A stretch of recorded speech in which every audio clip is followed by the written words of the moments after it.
Welcome, sleepless wanderers.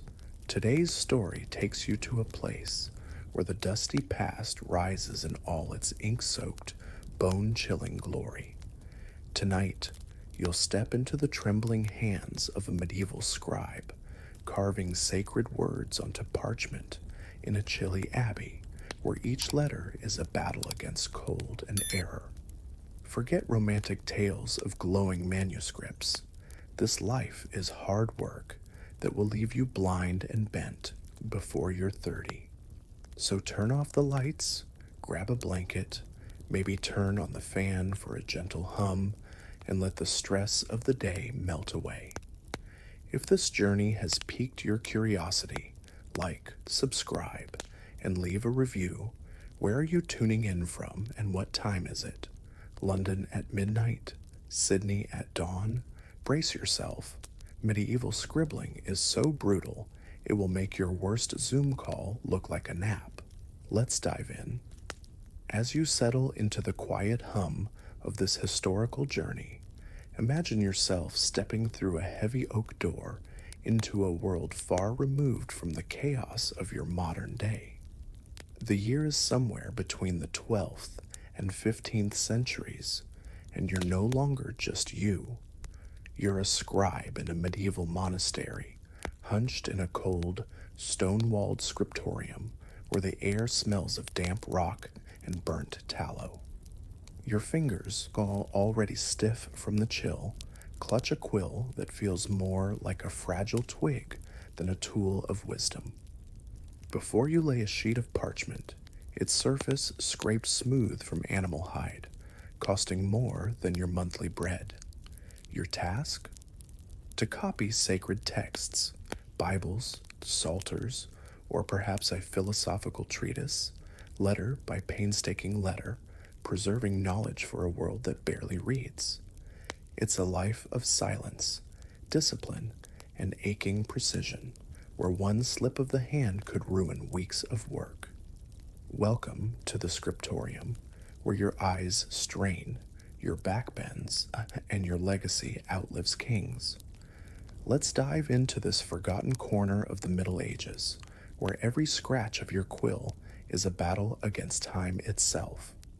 The scriptorium is no cozy office. Picture a room carved from stone, its walls slick with moisture that seeps in from the endless rain outside. The only light comes from a flickering candle, or if you're lucky, a narrow window that lets in a sliver of gray daylight, barely enough to see the lines you've scratched onto the parchment. The air is heavy, thick with the scent of melting wax, sour ink, and the faint must of old hides. Your desk, a slanted wooden slab, creaks under the weight of your tools. A quill carved from a goose feather, a knife to sharpen it, and a small pot of ink made from oak galls and soot. You sit on a stool so hard it might as well be a punishment, your knees pressed against the desk's edge, your spine already protesting after hours of hunching. It's not even noon, and your fingers are numb, your eyes burn from squinting, and the cold has settled into your bones like an unwelcome guest. Compared to this, your modern desk job feels like a vacation in paradise. Writing, you quickly learn, is no gentle art. It's a war against your own body and the materials you wrestle with. The parchment before you is temperamental, prone to curling or tearing if you press too hard.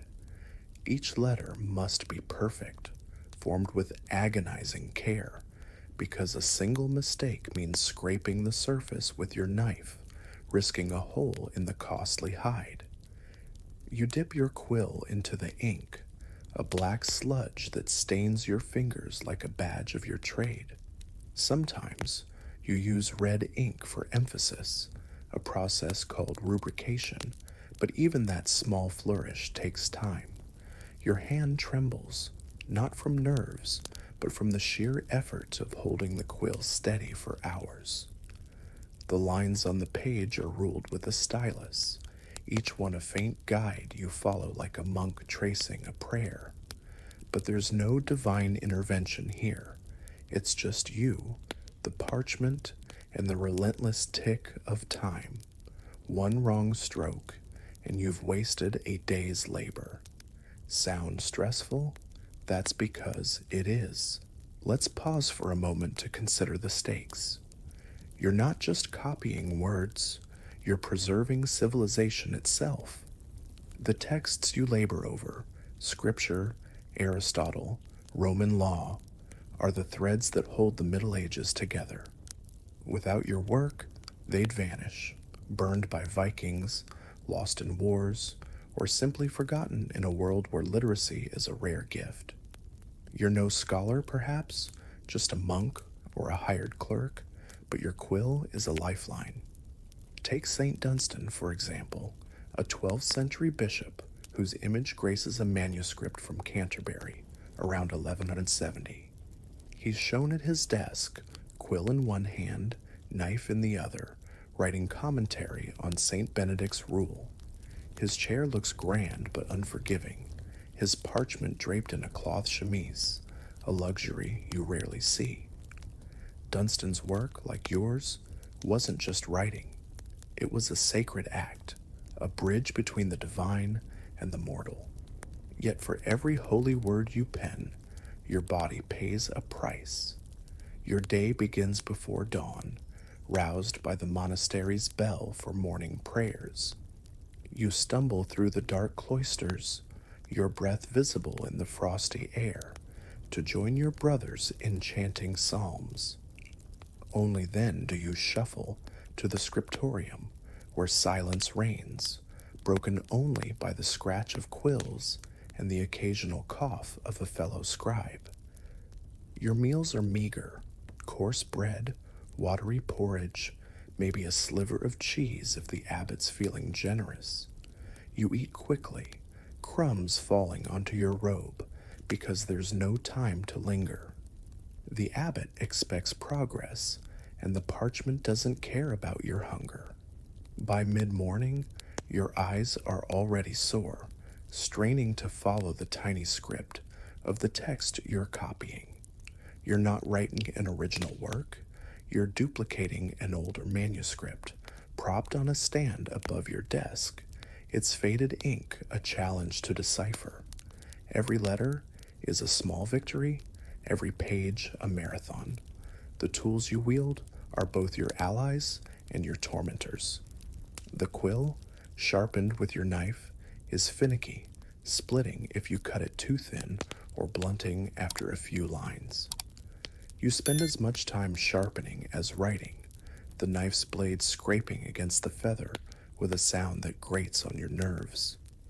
The ink, a mix of crushed galls and iron salts, clumps or runs if the temperature shifts, and in winter it freezes solid unless you hover near a brazier. You keep a small weight, often painted red, to hold the parchment flat, but it slips, forcing you to adjust it constantly. Your knife isn't just for sharpening, it's your eraser, scraping away mistakes that leave faint scars on the parchment. Every tool demands respect, because one misstep, a spilled ink pot, a torn page, could cost you days of work and a reprimand from the abbot. It's not just a job, it's a test of endurance. You're not alone in the scriptorium, though it often feels that way. Other scribes hunch at their desks, their faces etched with the same fatigue you feel. Sometimes, a helper assists, like the mysterious Heinrich in a 12th century manuscript of Donatus's grammar, holding an inkhorn for his master. You envy such aid, but it's rare. More often, you're left to wrestle with the page alone, your only company, this faint crackle of the candle and the ache in your shoulders. The silence is oppressive, a rule of the monastery, but it's also your refuge. Words are your world, even if they're not your own. You copy prayers, histories, or laws, each one a lifeline to the past. But let's be honest, Your back screams, your fingers are stained black, and you trade a week's rations for a chair that doesn't feel like a torture device. The work's demands are relentless, but there's a strange beauty in it. When you finish a page, the letters aligned like soldiers in a sacred army, you feel a flicker of pride. You might add a flourish, a red initial, a tiny saint sketched in the margin, as a quiet rebellion against the monotony. These decorations, seen in manuscripts like the Roman de la Rose from the late 15th century, are your mark, a whisper of individuality in a world that demands anonymity. That manuscript, with its author at a gilded desk, quill tucked into his hat, shows a scribe who's made it, his work bound in gold, a far cry from your rough parchment. But even you, in your chilly corner, know your pages matter. They'll outlast the wars outside, the fires that consume libraries, and the kings who think they rule forever. Let's talk about the cost of your craft. Writing, as the 10th century scribe Florenius of Valoranica put it, is a brutal task. He wrote, "It dims your eyes, bends your back, breaks your ribs, pains your kidneys, and makes your body suffer every kind of torment. You feel every word of that by noon. Your eyes are blurry, struggling to focus on the script. Your back, hunched for hours, creaks like an old gate. Your fingers, cramped from gripping the quill, ache with a dull persistence that sleep won't cure. Some scribes go blind by 40, their vision sacrificed to the dim light and endless pages. Others, like you, soldier on, knowing the alternative, idleness, is worse. You're not just a worker, you're a guardian of knowledge, even if your body pays the price. Compared to your modern screen-induced headaches, this is a whole new level of suffering. The scriptorium isn't just a workplace, it's a battlefield where you fight against time, error, and your own limitations. You're not copying for fame. Your name won't grace these pages. You're a monk, bound by vows, or a clerk scraping by for a crust of bread. Yet there's a quiet power in your work. Take the Worms Bible, a 12th century masterpiece from Germany. In it, St. Mark writes his gospel, his lion companion holding an inkhorn in its teeth, a whimsical touch that makes you smile. You wish for such a helper, but you make do alone, your quill scratching out words that will echo through centuries. Every stroke is a defiance of oblivion, a refusal to let wisdom fade. You're not just writing, you're carving eternity, one letter at a time. Your training wasn't easy. Years ago, you sat at the feet of a master scribe, watching as he formed perfect letters, your own attempts clumsy and ink-smeared. Manuscripts like Christine de Pizan's Book of the Queen, c. 1410-1414, show such scenes. A busy scriptorium under the watchful eye of Io, a woman overseeing young apprentices. You learned by observation, not practice, your hands itching to try, but forbidden until deemed ready. The first time you held a quill, it felt like wielding a sword, awkward, heavy, full of potential. Now you're skilled, but the weight of the task never lightens. Each page is a test, and each book is a marathon. You dream of finishing a manuscript, but even then another awaits. The work never ends, but neither does its purpose. Let's not sugarcoat it. This life is grueling. You rise before dawn, pray in the freezing dark, and spend your day hunched in a room that feels like a tomb. Your diet, bread, porridge, the occasional apple, barely keeps you going. Sleep is a cruel joke, interrupted by midnight prayers that drag you from your straw pallet. The cold seeps into your bones, and in winter, your ink freezes unless you huddle near a brazier, its smoke stinging your eyes. You're not a hero, not even a scholar, just a cog in the monastery's machine. Yet, there's a strange comfort in the routine, the scratch of your quill, the rhythm of your breath, the faint glow of the candle. They ground you. You're not just surviving, you're creating something that will outlive the chaos outside. The manuscripts you copy are more than books. They're lifelines to the past and future. You've seen texts like the Histoire del Saint Graal, c. 1315-1325, where a hermit scribes at a humble desk, copying an older text propped above him. That's you, day after day, preserving words that might otherwise vanish.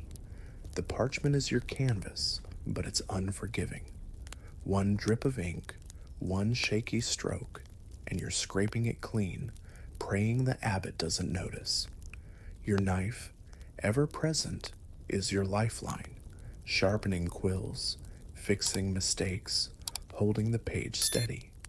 It's a simple tool, but it's your partner in this endless dance. You've learned to love it even when it nicks your fingers, leaving tiny scars that tell their own story. Sometimes you let yourself dream. What if your work reaches a king's library? What if centuries from now, someone raids your pages and marvels? You shake off the thought, vanity is a sin, but it lingers. Manuscripts like the Roman de la Rose show scribes in grand settings, their desks piled with books, their work bound in gold. You're not so lucky. Your scriptorium is a cold, cramped cell, and your books are plain. But they're yours in a way. Each letter you form is a piece of you, a fragment of your pain and patience. You're not famous, but you're essential. Without you, the words of saints and philosophers would crumble to dust. Your hands, though cramped and stained, are keeping the world's memory alive. The point of shock in your life comes not from battles or dragons, but from the sheer weight of your task. Florentius of Valoranica said it best.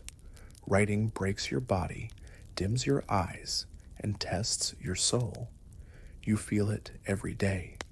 The ache in your wrists, the blur in your vision, the knowledge that one mistake could ruin a month's work. Yet you keep going. Why? Because the alternative is unthinkable. If you stop, the words stop. If the words stop, the world forgets. You're not just a scribe. You're a sentinel, guarding knowledge against the fires of war and the erosion of time.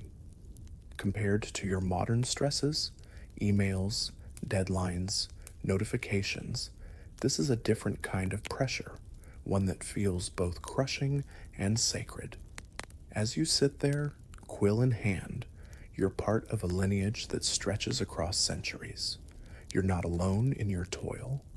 Scribes before you, like the hermit in the Histoire del Saint Graal, worked in similar silence, their desks as bare as yours, their hands just as sore. Others, like St. Mark in the Worm's Bible, had their quirks. His lion holding the inkhorn makes you chuckle, a rare moment of levity. You imagine your own helper, perhaps a cat to chase the mice that nibble your parchment. But fantasy fades, and the page demands your focus. You dip your quill again, the ink cold against your skin, and write another line. It's slow and painful, but it's yours. You're not just copying words, you're weaving a thread through history. The monastery around you is a world of its own, a fortress of faith and discipline. You hear the distant chant of prayers, the clatter of pots in the kitchen, the shuffle of feet in the cloister. But in the scriptorium, time feels different. Hours blend into days, marked only by the growing stack of pages and the deepening ache in your shoulders. You're not allowed to speak, but your mind wanders to the fields outside where peasants toil under the same gray sky, their lives as hard as yours but dirtier. You're luckier than them, you tell yourself, At least you're indoors. But then your candle sputters, your ink clots, and you wonder if their mud is really worse than your misery. You've learned to find joy in small things. A perfectly formed letter, a page without a smudge, a moment when the candlelight catches the red ink just right. These are your victories, small but hard won. You think of the manuscripts you've seen, grand ones like the Book of the Queen, where Io oversees a bustling scriptorium, her apprentices watching in awe. Your own work is humbler, but it's no less vital. Each book you finish is a brick in the foundation of the future. You'll never see the libraries where your pages end up, but you know they'll matter. They have to. Otherwise, what's the point of all this pain? The physical toll is undeniable. Your eyes, once sharp, now struggle to focus, the dim light stealing your vision bit by bit. Your back, bent for hours, feels like it's aging faster than the rest of you. Your fingers, stained with ink, cramp so badly you have to pause and shake them out, wincing at the stiffness. Florentius wasn't exaggerating. Writing is a torment that tests every part of you. Yet there's a strange satisfaction in it. When you finish a line, a page, or a book, you feel a spark of something eternal. You're not just a monk or a clerk. You're a keeper of stories, a defender of truth. Your work will outlive the wars, the plagues, and the kings who think they own the world. Let's not forget the stakes of your craft. The Middle Ages were a brutal time. Viking raids, feudal wars, and ignorance threatened to swallow knowledge whole. Your manuscripts are fragile and vulnerable to fire, theft, or neglect, yet they're also indomitable. The words you copy, sacred or secular, carry the wisdom of centuries. You think of St. Dunstan, his quill poised over his commentary, or the hermit in the Histoire, copying an ancient text with care. Their work, like yours, was a quiet rebellion against chaos. You're not fighting with swords, but your quill is a weapon, striking against oblivion. Every letter you write is a victory, every page a defiance of time. As you work, you sometimes steal a glance at the other scribes, their heads bowed, their quills moving in rhythm. You're all bound by the same vow, the same pain, the same purpose. The scriptorium is a strange community, silent, solitary, yet united. You think of the apprentices you once were, watching your master with wide eyes, dreaming of the day you'd hold the quill yourself. Now, you're the one at the desk, and the weight of that responsibility is heavier than any parchment. You're not just copying words, you're carrying a torch through the darkness of the Middle Ages, ensuring it doesn't go out. The irony isn't lost on you. In a world where knights and kings are celebrated, you're invisible. No one will sing of your cramped hands or your sleepless nights. But you don't need songs. You have something better. Purpose. Your pages will travel to distant monasteries, perhaps even royal courts, long after your bones are dust. You think of the modern world, with its endless screens and instant words, and you almost laugh.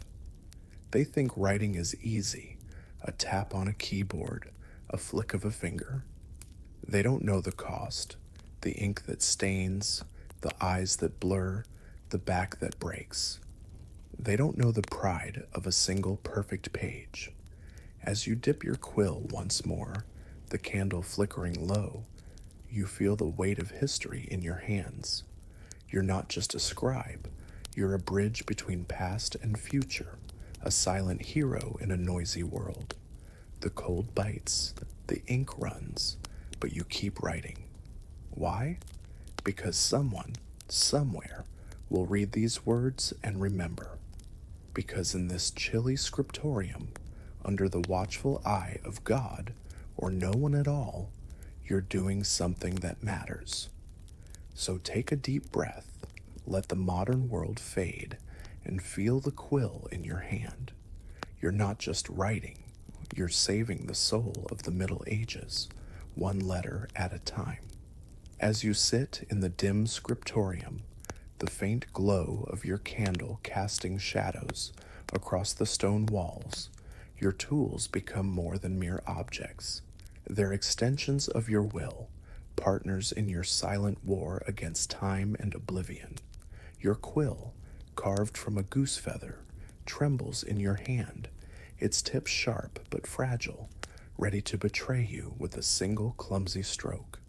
Beside it lies your knife, not just a blade, but a lifeline, used to sharpen your quill, scrape away mistakes, and pin the stubborn parchment flat. Ink pots, black for scripture, red for sacred flourishes, sit like sentinels on your desk, their contents as temperamental as the weather outside. These tools, simple yet unforgiving, are your only allies in the grueling task of copying manuscripts. But amidst the pain and precision, there's a spark of rebellion. You sneak vibrant colors and tiny drawings into the margins, defying the monastery's austerity. Welcome to the world of the medieval scribe, where every letter is a labor and every flourish a quiet act of defiance. Your quill is no ordinary tool. It's a finicky beast you've tamed through years of practice. Crafted from the feather of a goose, its hollow shaft is cut with your knife into a precise nib that must be sharp enough to write, but sturdy enough not to split. You spend nearly as much time sharpening it as you do writing, the soft scrape of the blade against the feather a constant rhythm in your day. One wrong cut, and the quill splinters, forcing you to start over. The ink, a murky brew of oak galls, iron salts, and gum, is no kinder. It clumps in the cold, runs in the heat, and stains your fingers like a permanent tattoo. You dip the quill carefully, holding your breath, because a single drip could ruin the parchment, a costly sheet of animal hide that's worth more than your weekly bread. Compared to your modern pens, clicking effortlessly, this quill feels like a medieval torture device. The knife on your desk is your unsung hero, a small blade with a big roll. It's not just for sharpening quills, it's your eraser, your anchor, your multi-tool. When you make a mistake, and you will, because your hand shakes after hours of writing, you scrape the parchment gently, the knife's edge lifting ink without tearing the fragile surface. One wrong move, and you've gouged a hole, turning a day's work into a costly disaster. You also use the knife to hold the parchment steady, pinning it against the desk as it curls in the damp air. In manuscripts like the one depicting Saint Dunstan from Canterbury around 1170, you see this knife in action, clutched in the saint's left hand as he writes his commentary on Saint Benedict's rule. His desk, like yours, is a battlefield, and the knife is a soldier that never rests. You've nicked your fingers more times than you can count, each scar a badge of your craft. Ink is your lifeblood, but it's a fickle ally. You work with two pots, black for the body of the text and red for rubrication, the art of highlighting initials or headings to guide the reader's eye. Mixing ink is a science you've learned the hard way. Black ink, made from crushed oak galls and iron, smells sharp and sour, clinging to your robe like a bad memory. Red ink, crafted from vermilion or lead, is a luxury, used sparingly to mark sacred passages or add flair. You've seen manuscripts like the Roman de la Rose from Bruges around 1490, where the scribe's desk holds both colors, the red ink glowing like a rare jewel. But in your chilly scriptorium, the ink often freezes in winter, forcing you to warm it near a brazier, its smoke stinging your eyes. Spill it, and you're scrubbing for hours. Modern printers have it easy. You're fighting a daily battle just to keep the ink flowing. Parchment is your canvas, but it's no blank slate. Each sheet made from calf, sheep, or goat hide is scraped, stretched, and smoothed by hand, a process so expensive that a single book could cost as much as a small farm. You handle it with care, knowing a tear could mean weeks of lost work. The parchment is ruled with a stylus, faint lines guiding your letters like a map through a sacred wilderness. You use weights, often painted red to keep it flat, but it fights back, curling at the edges like a living thing. In a 14th century manuscript of Histoire del Saint Graal, a hermit scribe pins his parchment with a knife, a trick you know well. Your desk is a chaos of tools, quill, knife, weights, ink pots, yet each has its place, a delicate balance between creation and catastrophe. One wrong move, and your masterpiece becomes a mess. The point of shock comes when you realize the true cost of your tools. They're not just objects, they're instruments of torment that demand your body and soul. Florentius of Valoranica, a 10th century scribe, wrote that writing dims your eyes, bends your back, breaks your ribs, pains your kidneys. You feel it every time you sharpen your quill, your knife grazing your thumb, leaving a fresh cut to join the others. Every dip into the ink pot risks a spill. Every stroke on the parchment risks a smudge. Your tools are your lifeline, but they're also your jailers, chaining you to a desk where mistakes are costly and perfection is mandatory.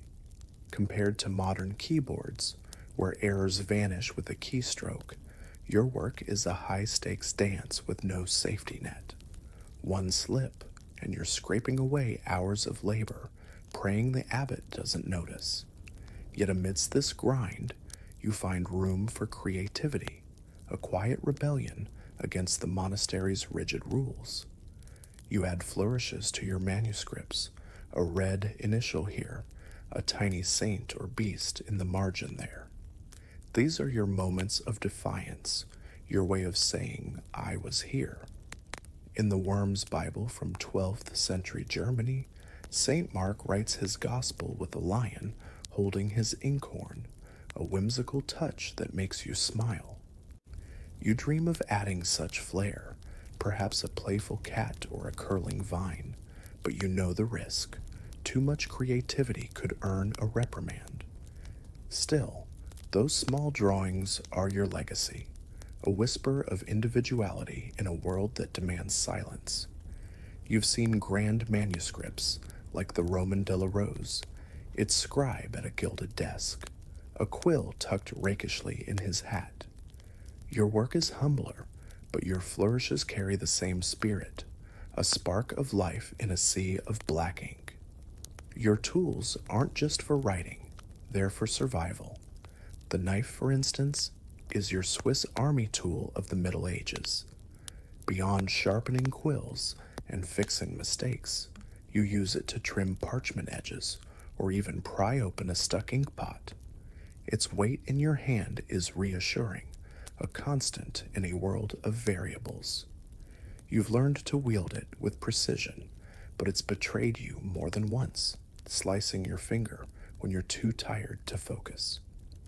In a 12th century manuscript of Donatus's grammar, a scribe named Heinrich holds an inkhorn for his master, a luxury you rarely have. Most days you're alone, juggling quill, knife, and ink, your desk a cluttered battlefield. Modern writers with their sleek pens would laugh at your struggle, but they'd never understand the stakes. Your tools aren't just tools, they're the guardians of history. Creativity, though rare, is your secret weapon. When you illuminate a manuscript, You're not just copying, you're creating art. You mix pigments, vermilion, ultramarine, gold leaf, for initials and borders, each color a small act of rebellion against the gray monotony of your life.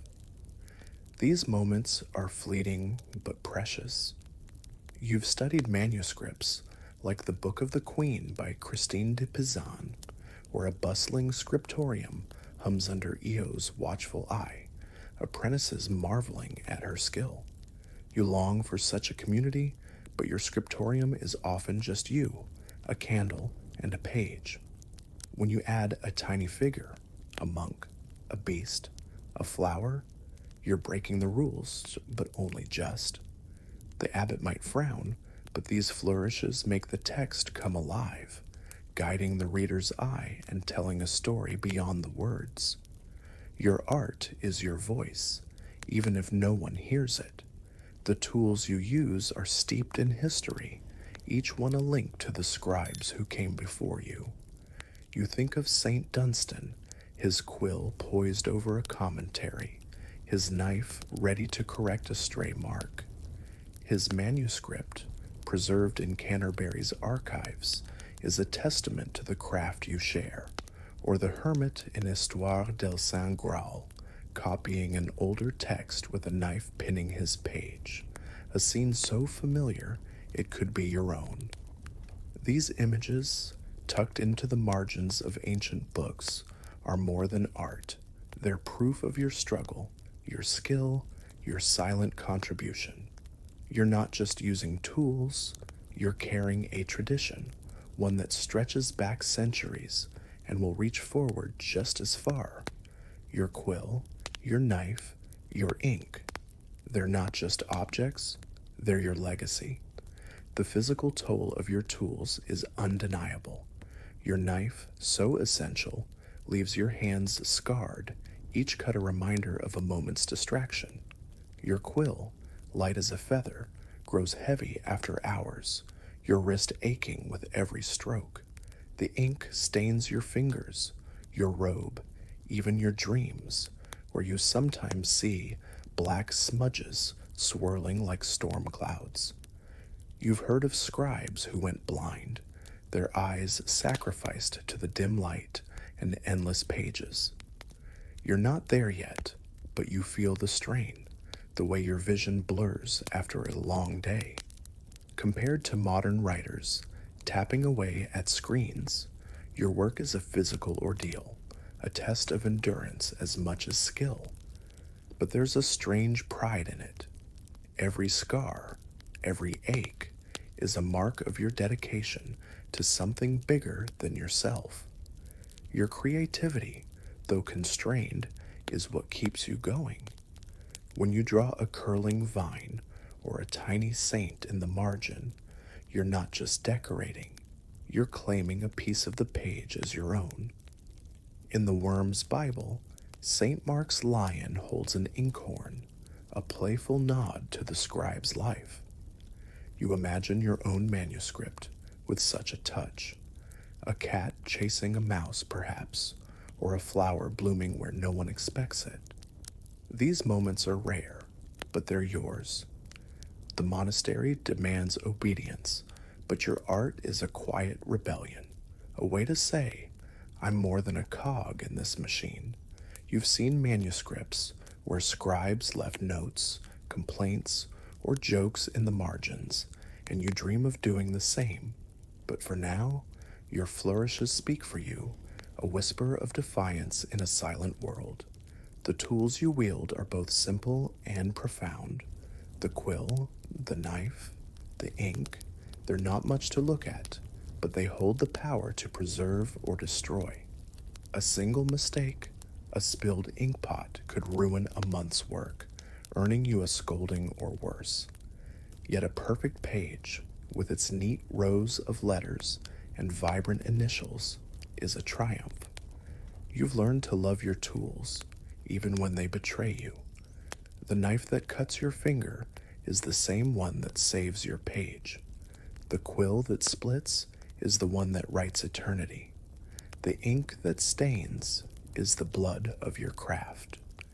In a world where knights and kings take the glory, your tools are your quiet strength, the unsung heroes of your scriptorium.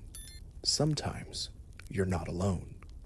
A helper, like Heinrich in Donatus's grammar, might hold your inkhorn or fetch a fresh quill. Or in your imagination, you picture a lion-like Saint Mark's, clutching your inkpot with a mischievous grin. These moments of companionship, real or imagined, break the monotony. You've seen manuscripts where scribes worked in teams, like the busy scriptorium in Christine de Pizan's Book of the Queen. You envy their chatter, their shared purpose. Your own scriptorium is quieter, just you and your tools, but you make do. You talk to your quill sometimes, cursing its stubbornness, praising its precision. It's a strange friendship, but it's yours.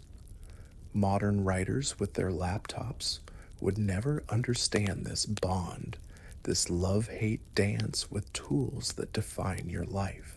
Your creativity isn't just in the margins, it's in the act of writing itself. Every letter you form is a choice, a balance between beauty and clarity. You've studied older manuscripts, like the Histoire del Saint Graal, where the scribe copies from a text propped above his desk. You do the same, your eyes darting between the original and your page, ensuring every word is faithful. But fidelity doesn't mean lifelessness. When you add a red initial or a decorative border, you're breathing life into the text, making it more than a collection of words. You're guiding the reader centuries from now through the sacred or the scholarly. Your tools, quill, knife, ink, are the instruments of this art, and you wield them with a skill that's taken years to hone.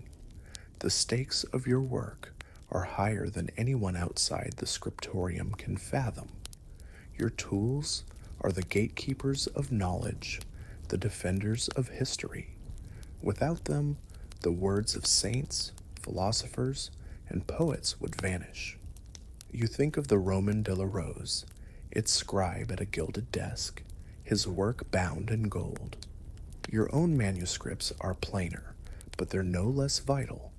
Each page you complete is a victory against the chaos of the Middle Ages, Viking raids, feudal wars, the slow decay of time. Your tools are your weapons, and you're a soldier in a quiet war. Modern writers, with their endless backups and cloud storage, can't imagine the fragility of your work, the way a single fire could erase centuries of wisdom. But you know, and that knowledge drives you forward. As you sharpen your quill for the 100th time today, you feel the weight of your craft. Your knife, steady in your hand, cuts the feather with a precision born of practice. Your ink, black and unyielding, waits to carry your words into eternity. Your parchment smoothed from animal hide is a canvas for your pain and your pride. You're not just a scribe, you're a creator, a guardian, a rebel in a monk's robe. Your tools are your partners, your tormentors, your legacy. They break your body, but build something greater. So take a deep breath, let the modern world fade, and feel the quill in your hand. You're not just writing, you're defying time. One stroke, one flourish, one page at a time. As you sit in the dim scriptorium, your quill trembling from hours of scratching sacred words onto costly parchment, you realize this craft wasn't mastered overnight. Long before you held this fragile goose feather, you were a wide-eyed apprentice, watching a master scribe's hands dance across the page, each stroke a lesson in patience and precision. Your training was a grueling pilgrimage, a journey through years of silence, observation, and aching discipline in a cold monastery, where mistakes were sins and perfection was prayer. Now, as your ink-stained fingers ache and your eyes blur in the candlelight, you carry a legacy that stretches beyond these stone walls. Your manuscripts, fragile yet eternal, will outlive kings, wars, and even you, preserving the wisdom of the Middle Ages for a future you'll never see. But the path to this skill was brutal, and the weight of your work is heavier than any quill. So settle into this quiet tale, let the modern world fade, and feel the burden of becoming a scribe whose words defy time itself.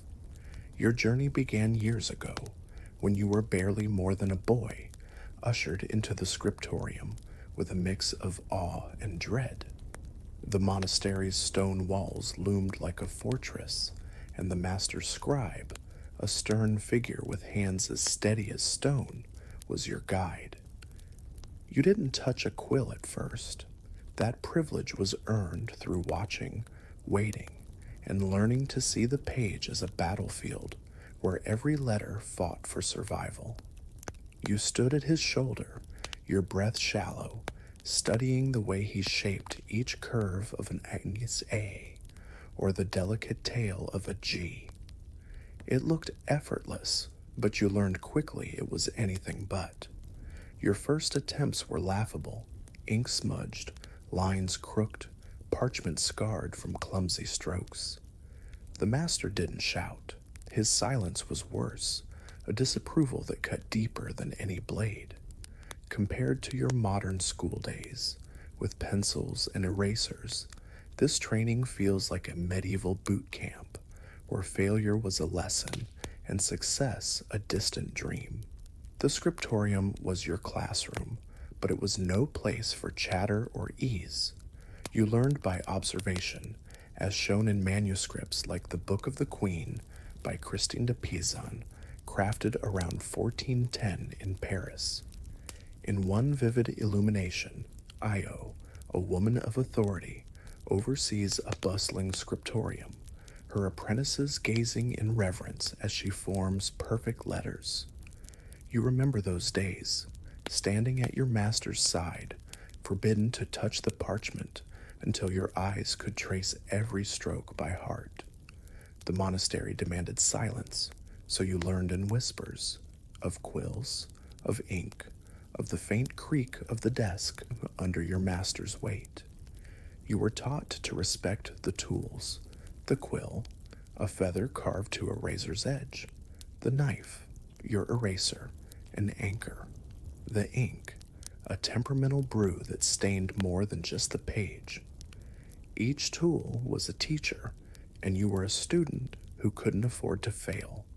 Writing wasn't just a skill, it was a discipline that broke you before it built you. You spent years learning the rhythm of the quill, the pressure needed to form a letter without tearing the parchment. Your master didn't coddle you. A smudge earned a frown. A torn page meant fasting for a day. You learned to hold your breath as you dipped the quill, to steady your hand despite the cold that numbed your fingers. The process was slow and agonizing, like carving a cathedral from a single stone. You envied modern students, scribbling notes with pens that don't betray them, their mistakes erased with a tap. For you, every error was a scar, scraped away with a knife that left the parchment thinner and your pride thinner still. But slowly, painfully, you improved. Your letters grew steadier, your lines straighter, and one day, your master handed you a quill and a page. That moment, though silent, was your coronation. The point of shock hits when you realize the true cost of your training. As Florentius of Valoranica, a 10th century scribe, wrote, "Writing dims your eyes, bends your back, breaks your ribs, pains your kidneys, and makes your body suffer every kind of torment." You feel his words in your bones, your eyes, strained from years of squinting in candlelight, blur by midday, forcing you to pause and rub them, praying they'll last another year. Your back, hunched over the desk, creaks like an old gate, a constant reminder of the hours spent motionless. Your fingers, cramped from gripping the quill, ache with a persistence that sleep can't cure. Some scribes, you've heard, go blind by 40, their vision sacrificed to the endless pages. You're not there yet, but the fear lingers. Compared to modern writers tapping away at screens with ergonomic chairs, your training is a physical ordeal, a test of endurance as much as skill. Yet there was beauty in the struggle. The first time you completed a page without a smudge, you felt a spark of triumph, a flicker of something eternal. You weren't just copying words, you were weaving a thread through history. Manuscripts like the Worms Bible, crafted in 12th century Germany, show St. Mark writing his gospel, a lion holding his inkhorn in a whimsical touch. You dreamed of such flourishes, adding a tiny saint or a curling vine to your own pages. Those moments were your rebellion, a way to claim a piece of the parchment as yours.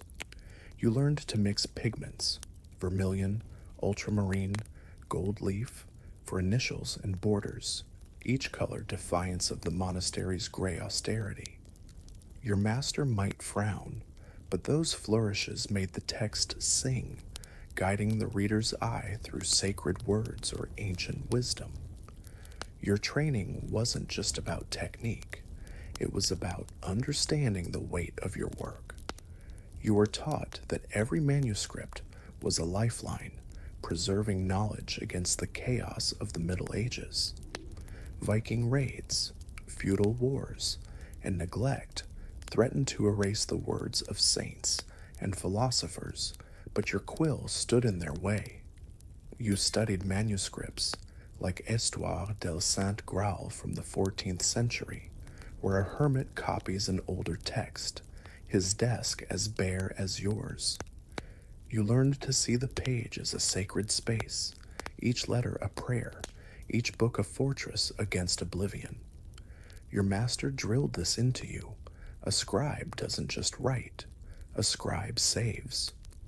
Modern writers, with their cloud backups and instant edits, can't fathom the stakes. Your pages are fragile, vulnerable to fire or theft, yet they carry the soul of an era. The scriptorium was a harsh teacher, but it shaped you into something more than a monk or a clerk. You remember the first time you saw a finished manuscript, its pages bound in leather, its initials glowing with red and gold. It was like seeing a cathedral in miniature, a testament to years of labor.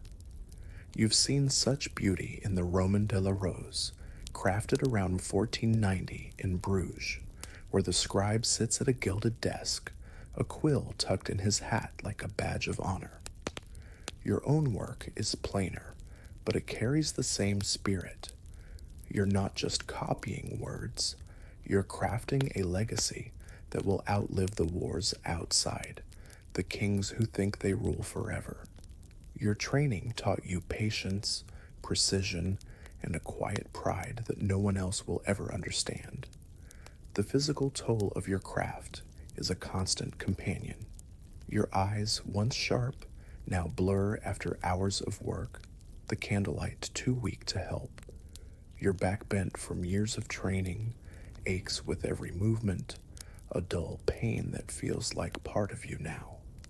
Your fingers, stained with ink, cramp so badly you have to shake them out, wincing at the stiffness. Florentius wasn't exaggerating when he spoke of writing's torment. You've heard of scribes who lost their sight, their hands, and their health to this work, and you wonder if you'll join them. Modern writers complain of screen fatigue, but they've never felt the weight of a quill, the sting of a knife's slip, the slow erosion of their body under the scriptorium's demands. Yet you keep going, because the alternative, idleness, is unthinkable. Your training also taught you humility. You'll never sign your name to these pages. Your work is for God, for the monastery, for a future you'll never see. But sometimes you dream of leaving a mark, a tiny note in the margin, a playful drawing, a whisper of your existence. You've seen manuscripts where scribes did just that, like the 12th century copy of Donatus's grammar, where Heinrich holds an inkhorn for his master, a small nod to the unsung helpers. You long to do the same, to sneak a joke or a complaint into your work, but the abbot's watchful eye keeps you in check.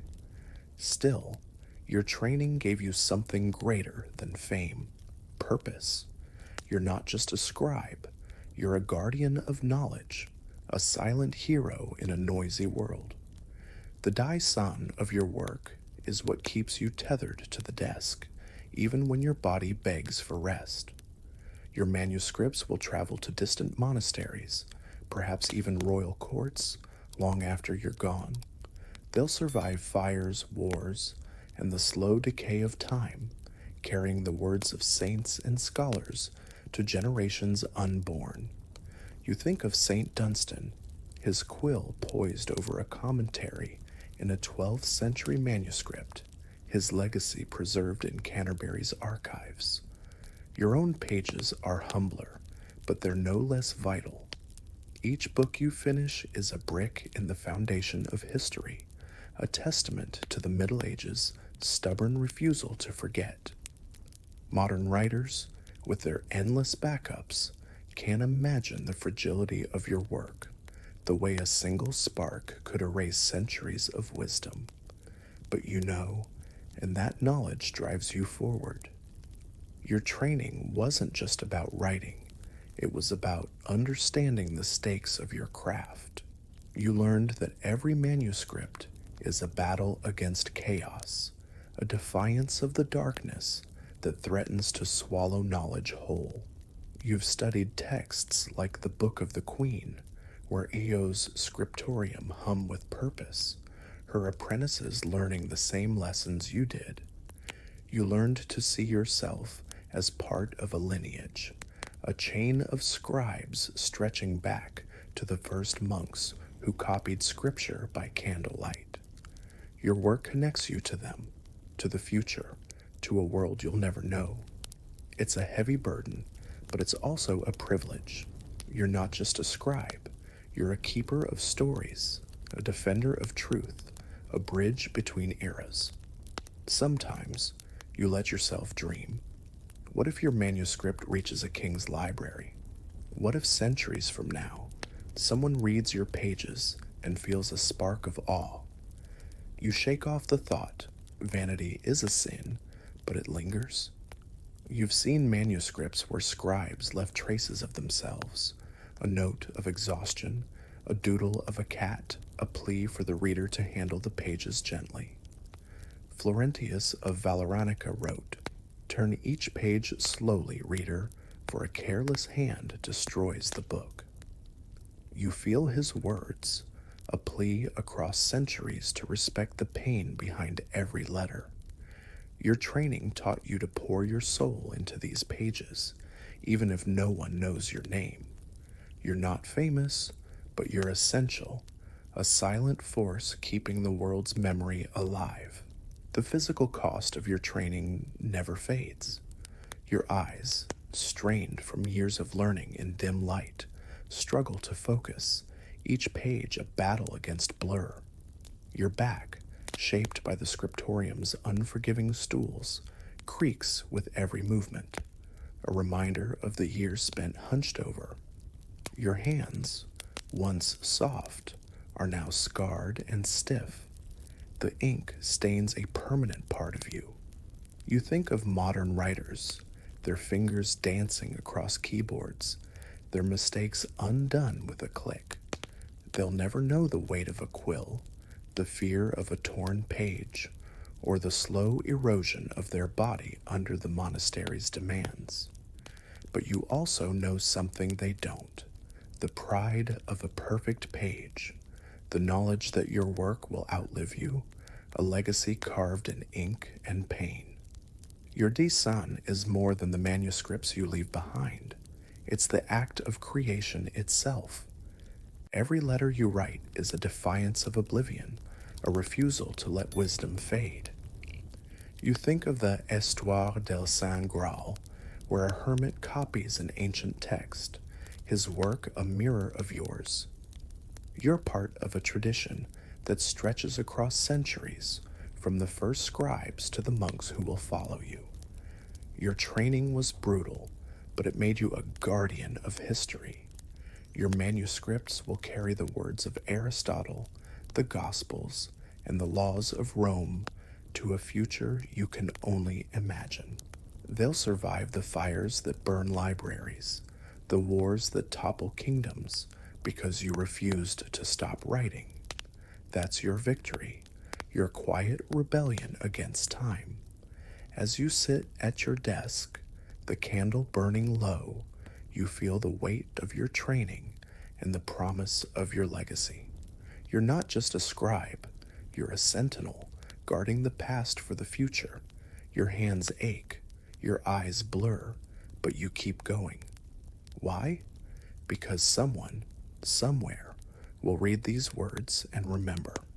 Because in this cold scriptorium, under the weight of silence and sacrifice, you're doing something that matters. So take a deep breath, let the modern world slip away, and feel the quill in your hand. You're not just writing, you're building a bridge across centuries, one letter, one page, one painful triumph at a time. Picture a medieval village, nestled in the shadow of a crumbling castle, where the air carries the sharp tang of damp earth and the faint bleat of a scrawny goat. In the heart of the Middle Ages, between the 5th and 15th centuries, a peasant is born into a world not of promise, but of relentless toil. Their cradle is no more than a straw-filled sack, prickly and damp, tucked in a corner of a one-room hovel where the walls, cobbled from mud and sticks, weep with every rain. Smoke from the central fire curls upward, stinging the eyes and blackening the low ceiling, while the floor, packed earth, clings to bare feet like a jealous lover. This is no pastoral dream of rolling fields and golden harvests. It's a gritty, bone-weary existence where survival is a daily battle against hunger, cold, and the looming shadow of the Lord's manor. For the peasant, life begins not with a silver spoon, but with the weight of the plow, and the story of their world is one of mud, sweat, and stubborn endurance. The hovel, where a peasant draws their first breath, is less a home than a shelter against the elements. Its walls, made of wattle and daub, are a patchwork of twigs and mud, sturdy enough to stand but porous enough to let in the wind's cruel bite. The roof, thatched with straw, sags under the weight of rain, dripping onto the floor below, where puddles form in the ruts of packed dirt. A single fire burns in the center, its smoke escaping through a hole in the roof that does little to clear the air. The scent is a heavy mix of charred wood, wet wool, and the musky odor of livestock, for the family's goat or chickens often share the space, their warmth a necessity in winter's grip. Furniture is scarce, a rough bench, a wobbly table, perhaps a chest for storing grain if the family is lucky. This is the world a peasant inherits, a place where comfort is a fantasy and survival is the only currency. Parents in this world are not the nurturing figures of modern tales. They're weathered survivors, their faces lined with exhaustion before they reach 30. A peasant's mother, her hands calloused from years of grinding grain, sings no lullabies. Her voice is too hoarse from shouting over the wind or coaxing a stubborn cow. The father, stooped from plowing fields that belong to the Lord, teaches not with words, but with the grim reality of labor. Their lessons are simple and brutal: work or starve. They're not cruel, merely practical, for in the Middle Ages, love was a luxury secondary to survival. The family huddles together in the hovel, sharing the warmth of the fire and the weight of their duties.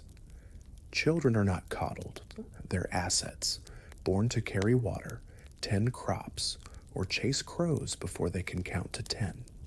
This is no childhood of playdates or toys. It's a preparation for a life of endless toil. The village itself is a small, muddy speck in the vast tapestry of the feudal world. A cluster of hovels surrounds a stone church, its steeple a constant reminder of the church's watchful eye and its demand for tithes. Beyond the village lie fields of barley, wheat, or rye, stretching toward the horizon, where the Lord's manor looms like a predator on a hill. The manor is a world apart, its stone walls and guarded gates a stark contrast to the peasant's fragile home. The Lord's fields, worked by peasant hands, produce the grain that feeds his household, while the village scrapes by on what's left. A market square, if the village is large enough, buzzes once a week with traders hawking salt or cloth, but for most peasants, it's a distant dream. They have no coin to spend, only crops to barter or debts to pay. The village is a microcosm of survival, bound by necessity and the iron rules of feudalism. The point shock lies in the sheer fragility of this existence. A single bad harvest, too much rain, too little sun, a swarm of locusts could plunge a family into starvation. Unlike modern farmers with machinery and safety nets, medieval peasants faced nature's whims with nothing but their hands and prayers. A late frost could kill the barley, a summer drought could wither the rye. The Lord and Church took their share regardless, leaving families to survive on scraps. Historical records from the 13th century show harvests failing 1 in 4 years, with famines sweeping villages, claiming children and the elderly first.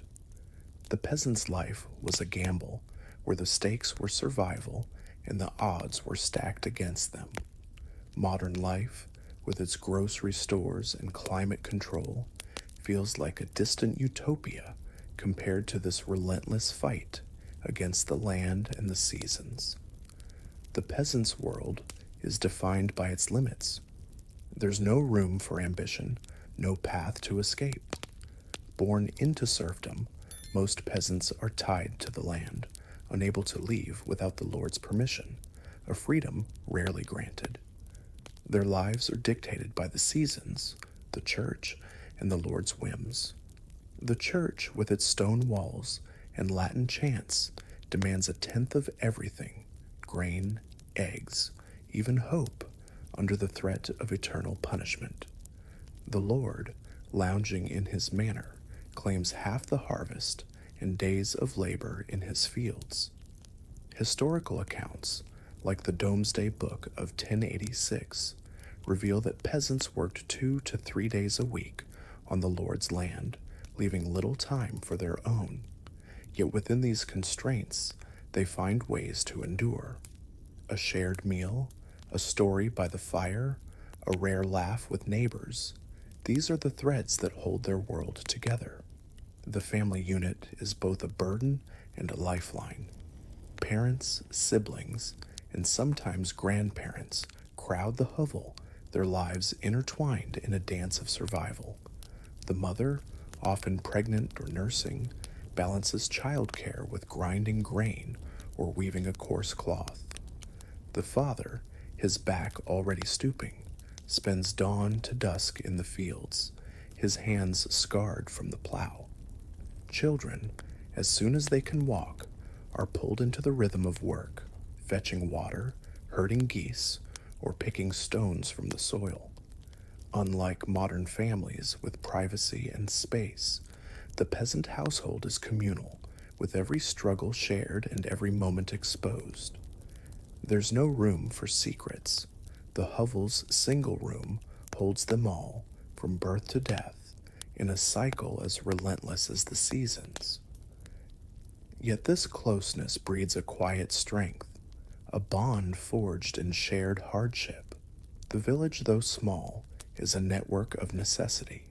Neighbors rely on each other, sharing tools, trading labor, or pooling grain to survive lean years. The blacksmith forges plow blades, the miller grinds flour, and the wise woman offers herbs for fevers, all bound by the unspoken rule that survival is collective. Historical records from 14th century England describe village courts where peasants settled disputes over stray pigs or broken fences, their lives governed by custom as much as by the Lord's law. But this community comes at a cost. Privacy is a myth. Every cough, every argument echoes through the thin walls.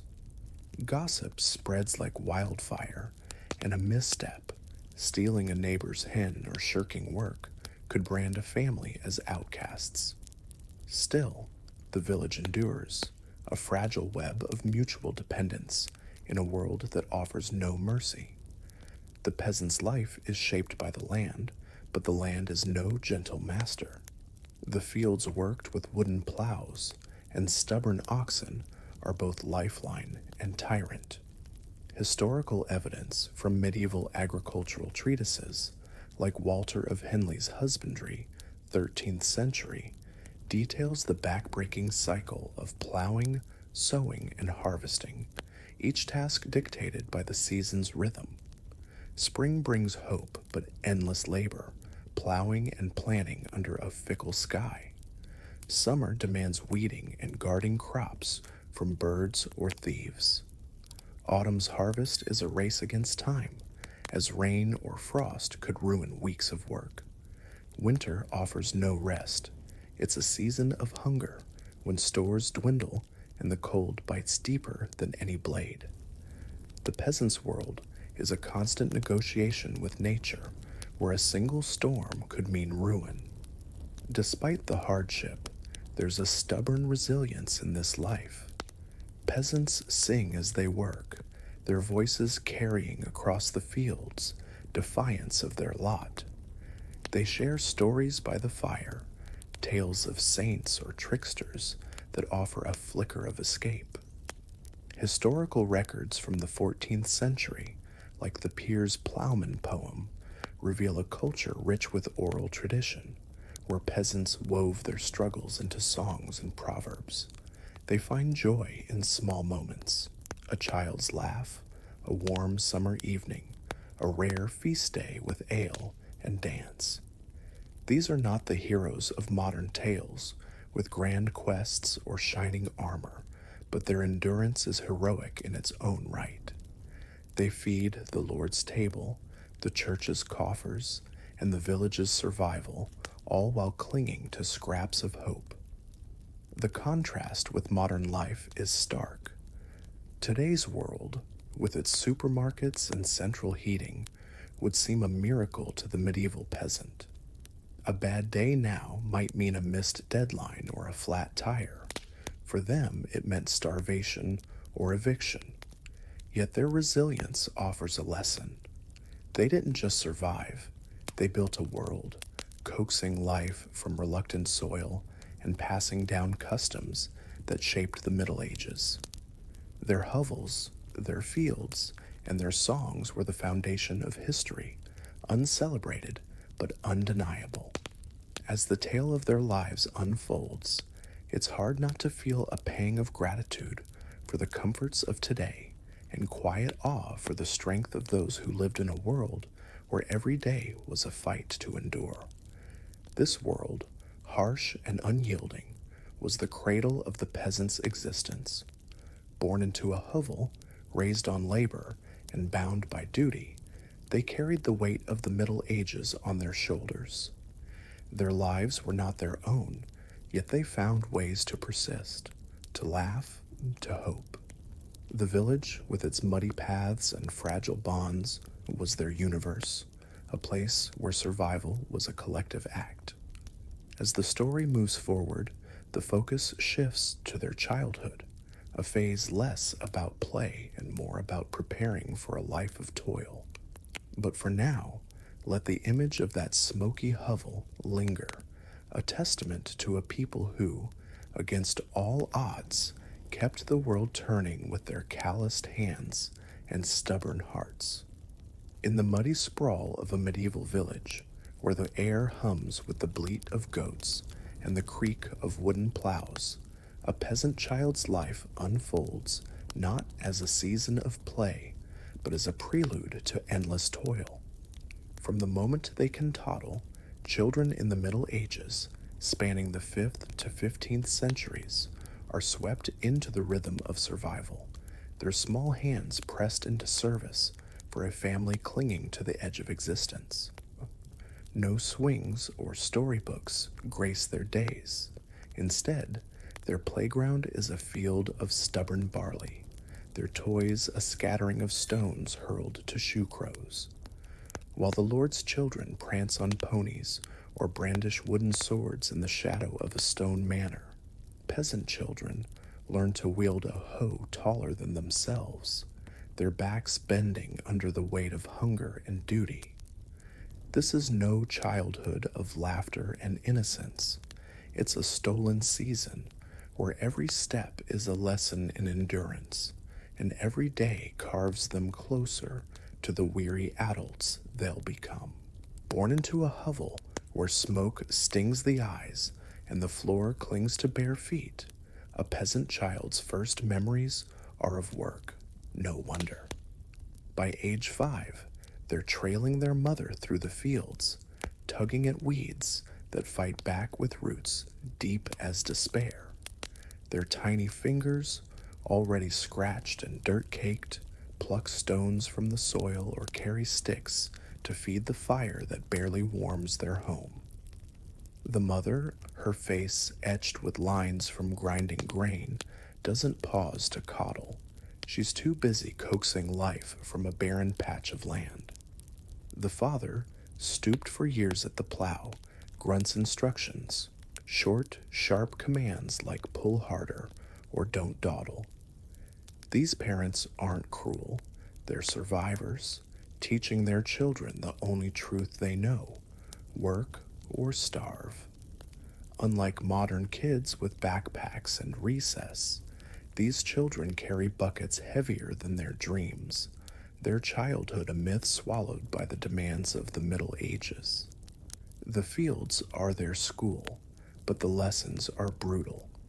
A child learns to swing a hoe, its wooden handle rough against their palms, leaving blisters that burst and harden into calluses before they're 7. They chase crows from the barley, shouting until their throats are raw, knowing a single bird could steal a meal from their family's table. Some herd geese or goats, dodging hooves and beaks, while their bare feet sink into mud that smells of decay. Historical records, like the 14th century Piers plowman, describe children as young as 6 working alongside their parents, their small bodies bent over furrows, planting seeds or pulling weeds. While the Lord's heirs study Latin or practice archery in the manor's courtyard, peasant children learn to read the sky. Clouds mean rain, clear skies mean drought, and both spell trouble. Their education is survival, and the cost of failure is a hungry winter. The point shock lies in the sheer erasure of childhood. Unlike modern children, who are shielded from labor until their teens, medieval peasant children were workers by 5, their lives shaped by the relentless cycle of the seasons. Historical evidence from 13th century manor records shows children as young as 4 tasked with fetching water or tending livestock, their labor essential to a family's survival. A single misstep, a spilled bucket, a lost goose, could mean a beating or a missed meal. Starvation was a real threat. Famines, recorded in chronicles, like the Anglo-Saxon Chronicle, struck every few years, and children were often the first to suffer. Imagine a world where a 5-year-old's mistake could tip a family into ruin. Modern parents fret over screen time. These parents fear their child's weakness could mean death for all. Work defines their days, but it's not without moments of fleeting joy. A child might sneak a berry from a bush. Its tart burst a rare treat on a tongue used to gritty bread. They giggle with siblings, splashing in a muddy stream while fetching water, their laughter a brief rebellion against the field's demands. These moments are scarce, stolen between tasks, for the land never rests, and neither do they. On market days, if the family can spare them, children tag along, wide-eyed at the bustle of traders with salt or cloth, though they have no coin to spend. Historical accounts, like those in the 14th century Luttrell Psalter, depict peasant children scampering through fields, their play a fleeting escape from labor. But even these joys are tethered to duty. A game ends when the sun dips, and the hoe calls them back. The contrast with the Lord's children is stark. While peasant children wrestle with tools too big for their hands, the Lord's heirs learn to ride horses or wield swords, their days filled with lessons in power, not survival. A noble child might spend their morning with a tutor, reading Latin or practicing courtly manners, their clothes clean, their bellies full. Meanwhile, a peasant child's clothes, patched tunics stiff with dirt, carry the smell of sweat and earth, their meals a crust of bread or a thin pottage of peas. The Luttrell Psalter shows noble children at play, spinning tops or chasing hoops, while peasant children nearby herd pigs or carry firewood. This divide, rooted in the feudal system, shaped the Middle Ages, where birth determined destiny and a peasant child's only inheritance was toil. The village is both a prison and a community for these children. They grow up knowing every face, every hovel, every patch of land. Neighbors share the burden, lending a sickle, trading a chicken, or watching a child when a mother falls ill. But this closeness comes with a price. There's no privacy. A child's cry or a parent's scolding echoes through thin walls. Village life, as described in 13th century court rolls, was governed by custom, where children learned early to respect the hierarchy, bow to the Lord, fear the priest, and obey the elders. A misstep, like letting a cow stray, could earn a public shaming or a fine the family couldn't pay. Yet the village also offered a fragile safety net. When famine struck, neighbors pooled grain, ensuring no child starved alone. The physical toll on these children is relentless. By 7, their hands are calloused, their fingers scarred from gripping tools or dodging thorns. Their backs, already bending, ache from carrying buckets or stooping over weeds. Malnutrition is a constant shadow. Historical records from the 14th century note that many children suffered stunted growth, their diets of coarse bread and watery pottage, lacking the nutrients modern kids take for granted. Disease lurks in the hovel's damp corners, coughs, fevers, sores that fester without a doctor's care. The wise woman's herbs, often the only medicine, are as likely to fail as to heal. Compared to modern childhoods, with vaccines and school lunches, a peasant child's life was a gauntlet, their small bodies tested daily by labor and lack. Yet there's a stubborn resilience in these children. They learn to laugh through the mud, find joy in a stolen apple, or race through the fields before the day's work begins. They mimic their parents' songs, their voices carrying across the barley, defiance of their lot. The Piers Plowman poem captures this spirit, describing children singing as they work, their melodies a thread of hope in a world of hardship. They learn the land's secrets, when to plant, how to spot a storm, knowledge passed down not in classrooms, but in the furrows of the fields. This wisdom, hard won, is their legacy, a survival skill that binds them to the village and the cycle of the seasons. The contrast with modern childhoods is jarring. Today's children have toys, schools, and safety nets. A bad day might mean a lost game or a scolding. For medieval peasant children, a bad day could mean a lost harvest, a sick sibling, or a winter with no food. Historical records, like those from 14th century manor courts, show children as young as 6 held accountable for tasks, their labor as vital as any adult's. Yet their resilience offers a lesson. They didn't just endure, they found ways to thrive, to weave joy into their toil. Their songs, their games, and their small rebellions shaped a culture that survived the Middle Ages, a testament to the human spirit's refusal to break. As the story of these children fades, their lives linger as a quiet monument to endurance. Born into a world of mud and duty, they learned to work before they could dream, their childhood stolen by the demands of survival. Yet they carried on, their small hands planting the seeds that fed a village, their laughter a flicker of light in the feudal dark. The tale now shifts to their daily work, a relentless cycle of plowing, sowing, and reaping under a sky that offered no mercy.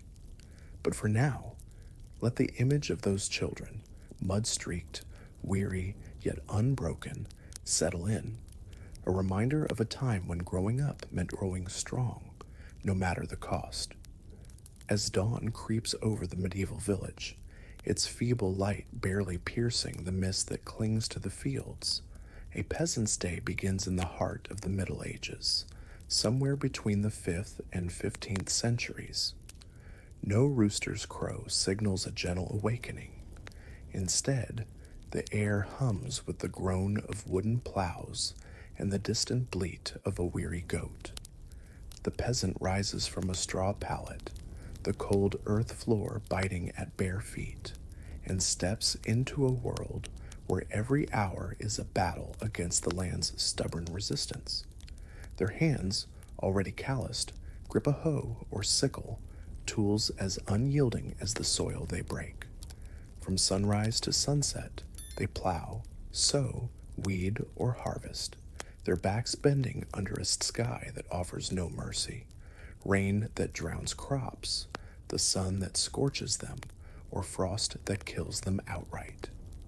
This is no idyllic pastoral scene. It's a relentless grind where the land, the Lord, and the seasons hold all the power, and the peasant's only weapon is endurance. The day starts before the sun dares to rise, the air sharp with frost or heavy with summer's damp heat. A peasant shuffles from their hovel, the smoke from last night's fire still lingering in their patched tunic, its fabric stiff with dirt and sweat. They trudge to the fields, where the earth waits like a grudging opponent, its surface either hard as stone or slick with mud. The plow, a crude wooden contraption, is their first challenge, pulled by oxen so stubborn they'd argue with a wall. Guiding these beasts through the furrows is no small feat. A moment's lapse could snap the plow or send it skidding into a ditch. Historical records, like Walter of Henley's husbandry from the 13th century, detail the grueling task of plowing, each furrow a test of strength and patience. The peasants' hands blister and their shoulders scream, yet the field demands more, always more. Once the plowing is done, the work shifts with the season. Spring brings sowing, scattering seeds across soil that's as likely to reject them as nurture them. The peasant scatters barley or rye, their fingers raw from the rough grain, praying for rain but not too much, for sun but not too harsh. Summer is a war against weeds, which sprout with vigor that the crops can only envy. Armed with a hoe, they hack at the intruders, their back bending until it feels like it might break. Autumn's harvest is a race against time, as rain or frost could ruin weeks of labor. The Luttrell Psalter from 14th century England depicts peasants reaping with sickles, their bodies hunched, their faces set against the ticking clock of the seasons. Every swing of the blade is a gamble, every sheaf a fragile hope for survival. The point shock lies in the brutal reality that the labor feeds everyone but themselves.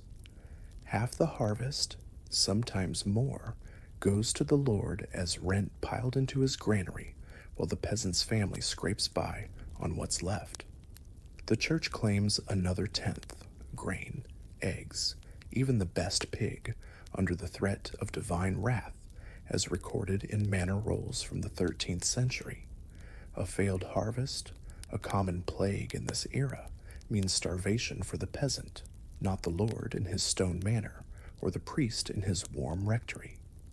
Chronicles like the Anglo-Saxon Chronicle note famines sweeping villages every few years, with 1315 to 1317 marking the Great Famine, where thousands died while lords hoarded grain.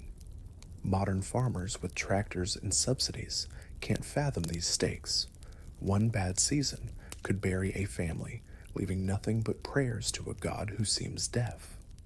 Meals are a brief respite, but they're no feast. At midday, a peasant pauses in the field, sitting on a stone or a patch of grass, swatting flies that buzz around their face.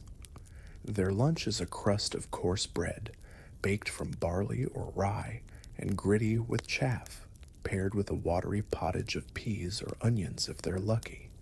Meat is a distant dream, reserved for the Lord's table or rare feast days. Water comes from a nearby stream, often murky, carried in a bucket that doubles as a tool for the fields. The Piers Plowman poem, written in the 14th century, describes such meals: sparse, rushed, eaten with hands caked in dirt. Compared to modern lunch breaks with coffee and sandwiches, this is a grim ritual, a moment to fuel the body for more work, not to savor.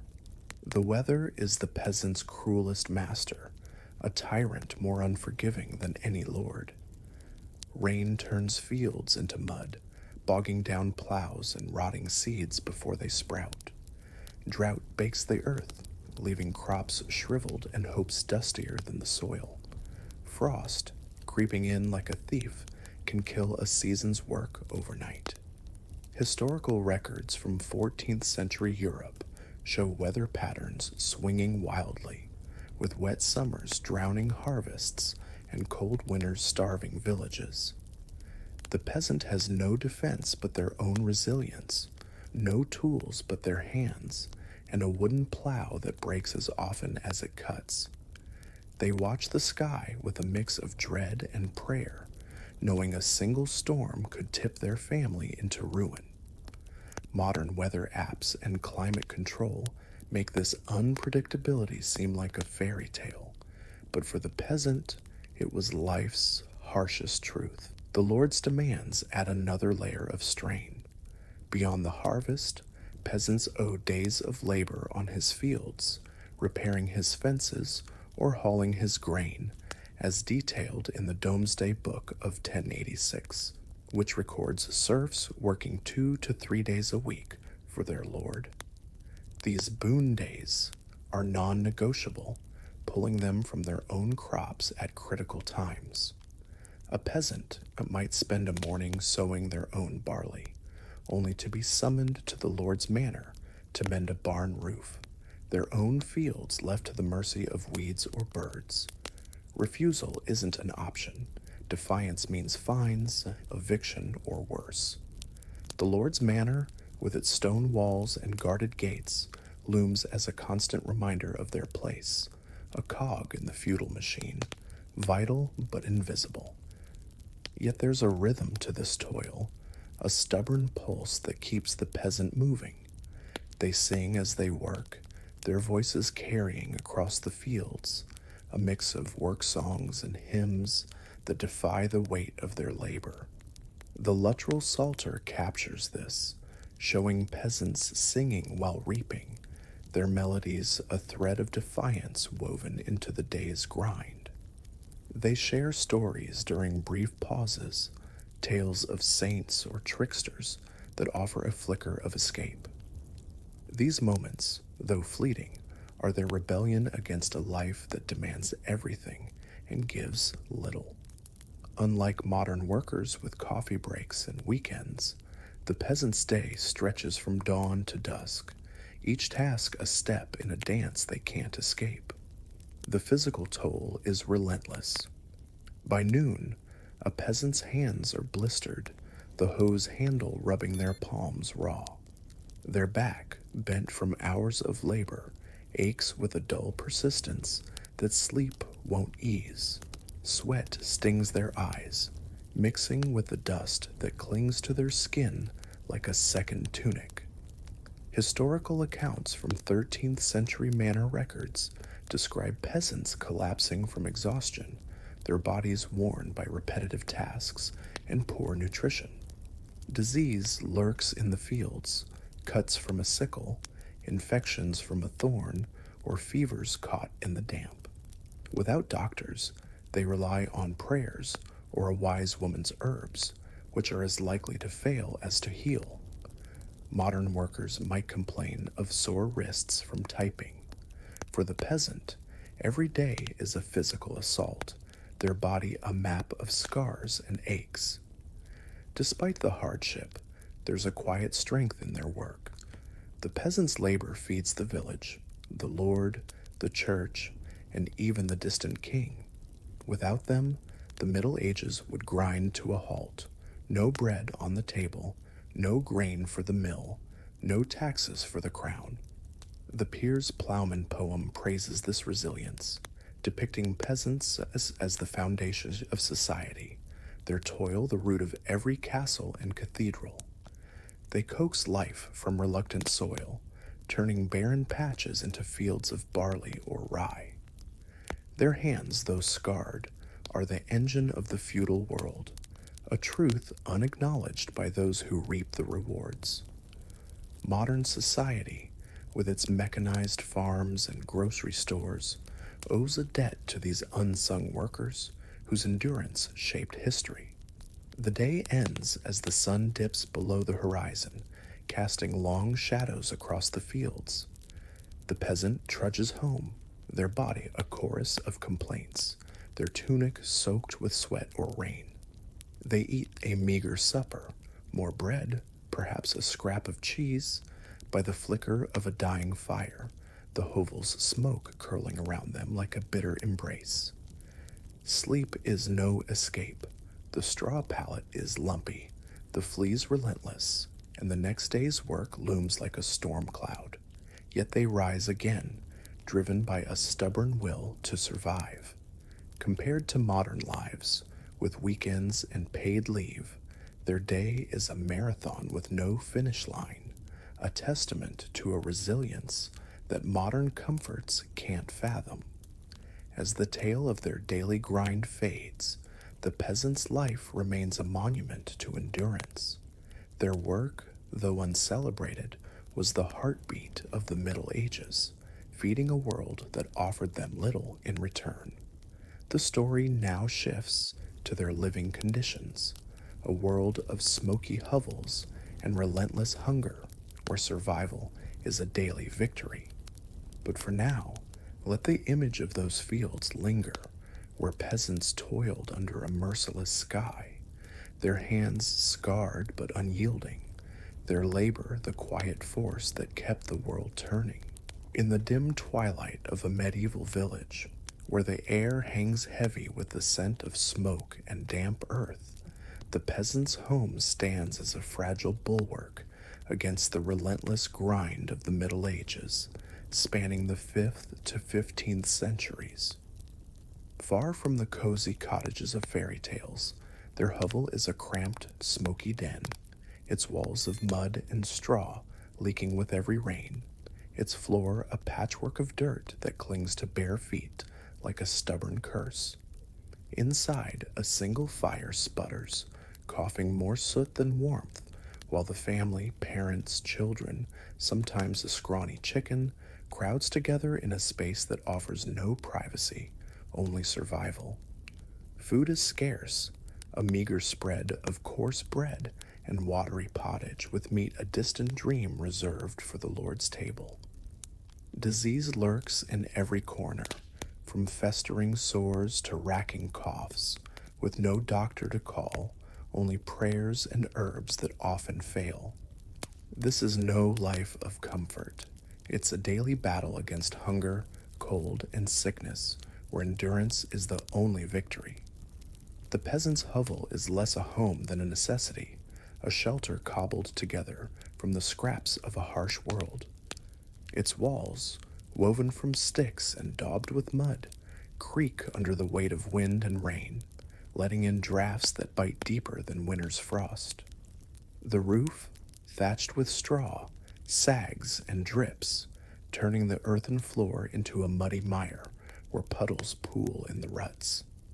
A single fire burns in the center, its smoke curling upward to escape through a hole in the roof that does little to clear the air. The stench is a thick blend of charred wood, wet wool, and the musky odor of livestock, for the family's goat or chickens often share the space, their warmth a desperate necessity in the cold months. Historical records, like those from 14th century English manor rolls, describe such hovels as barely habitable, their interiors dark and choked with smoke, a far cry from modern homes with their central heating and clean walls. Furniture's a luxury the peasant can't afford. A rough bench, a wobbly table, perhaps a wooden chest for storing grain, these are the extent of their possessions. The family sleeps on straw pallets, lumpy and crawling with fleas that feast through the night. Blankets, if they exist, are thin scraps of wool, patched and reeking of smoke, offering little defense against the cold that seeps through the walls. Privacy is a fantasy.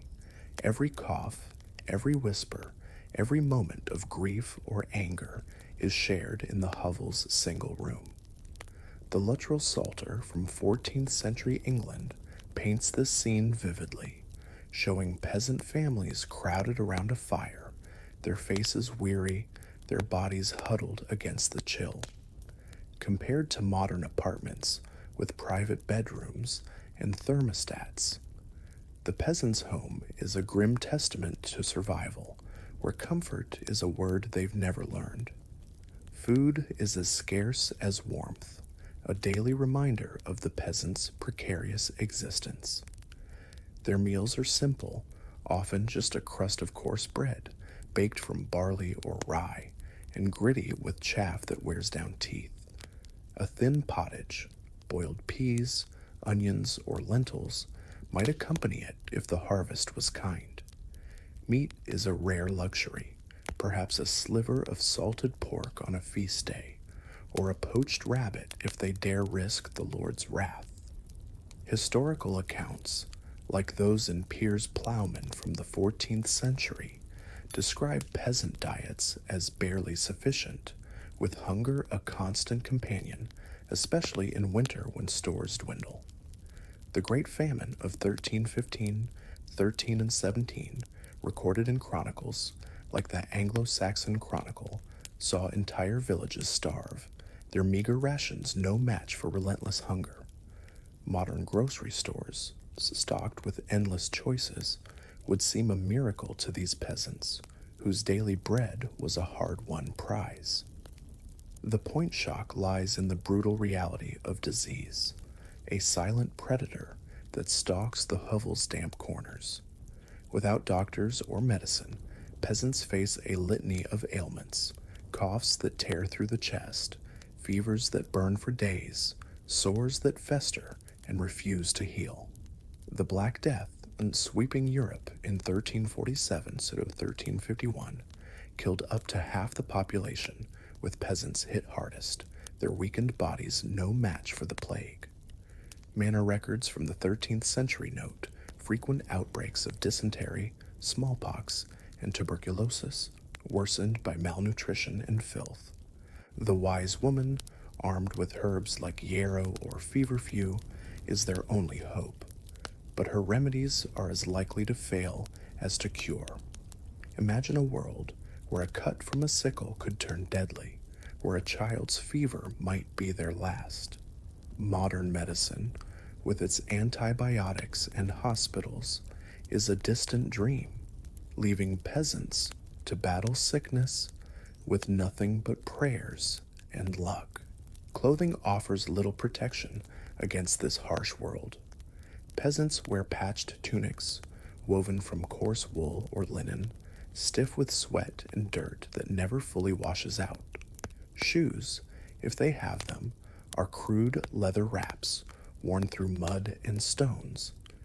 In winter, the cold seeps through every thread, turning fingers and toes numb, while summer's heat soaks the fabric, adding another layer of misery. The Luttrell Psalter shows peasants in ragged garments, their clothes a patchwork of repairs, a stark contrast to the Lord's silks and furs.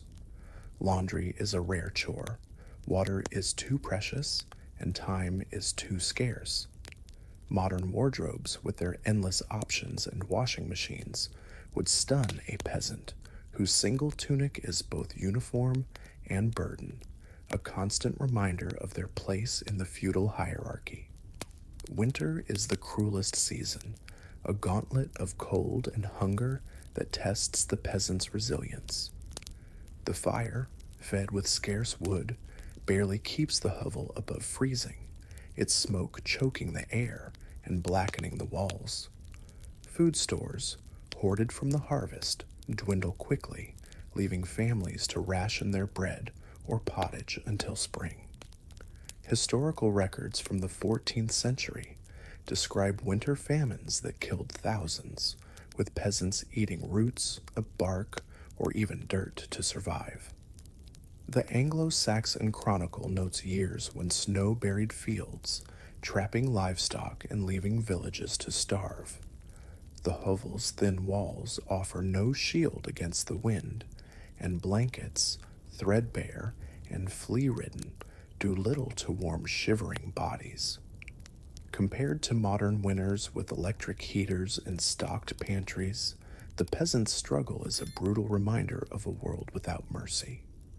The lack of privacy defines the peasant's life as much as hunger or cold. The hovel's single room holds the entire family, parents, children, sometimes grandparents, sharing every moment from meals to arguments to sleep. Every cough echoes, every tear is seen, every whispered fear is heard by all. Historical accounts, like those in 13th century manor rolls, describe families living in such close quarters that illness spread like wildfire, with no space to isolate the sick. Yet this closeness fosters a grim solidarity. Neighbors, too, share the burden, lending a pot or watching a child when fever strikes. The village is a web of mutual dependence, where survival demands cooperation, even if it means sacrificing solitude.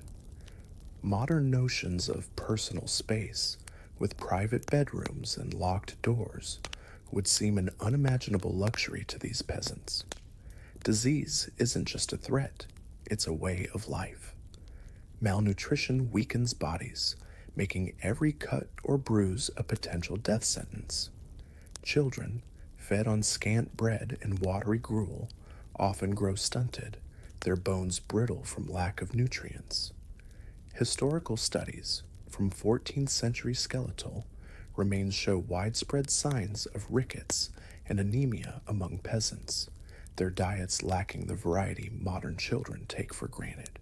Fevers, dysentery, and infections spread through the hovel's damp, crowded space with no sanitation to stop them. The wise woman's herbs, often the only medicine, are a gamble, their efficacy more hope than science. The Chronicon Galfridi Le Baker records villages decimated by disease, with peasants burying their own, their prayers drowned out by grief. Modern medicine, with its vaccines and sterile clinics, would be a miracle to these souls who faced death with nothing but faith. Despite the misery, there's a stubborn resilience in this life. Peasants find ways to endure, sharing a rare apple or a story by the fire to lift their spirits. They weave coarse cloth, mend their hovels, and nurse the sick, their hands never idle. The Piers Plowman poem captures this spirit, describing peasants who, despite hunger and cold, sing hymns or tell tales to keep despair at bay. Feast days, though rare, bring a flicker of joy, ale, a dance, perhaps a scrap of pork, moments that shine against the backdrop of their toil. These small acts of defiance, of clinging to life in a world that offers so little, are their legacy. They're not heroes in the modern sense, but their endurance is heroic, a quiet strength that holds the village together. The contrast with modern life is profound. Today's homes, with their warm beds and stocked fridges, would seem a paradise to the medieval peasant. A cold is a minor inconvenience now, treated with pills and rest. Then it could be a death sentence.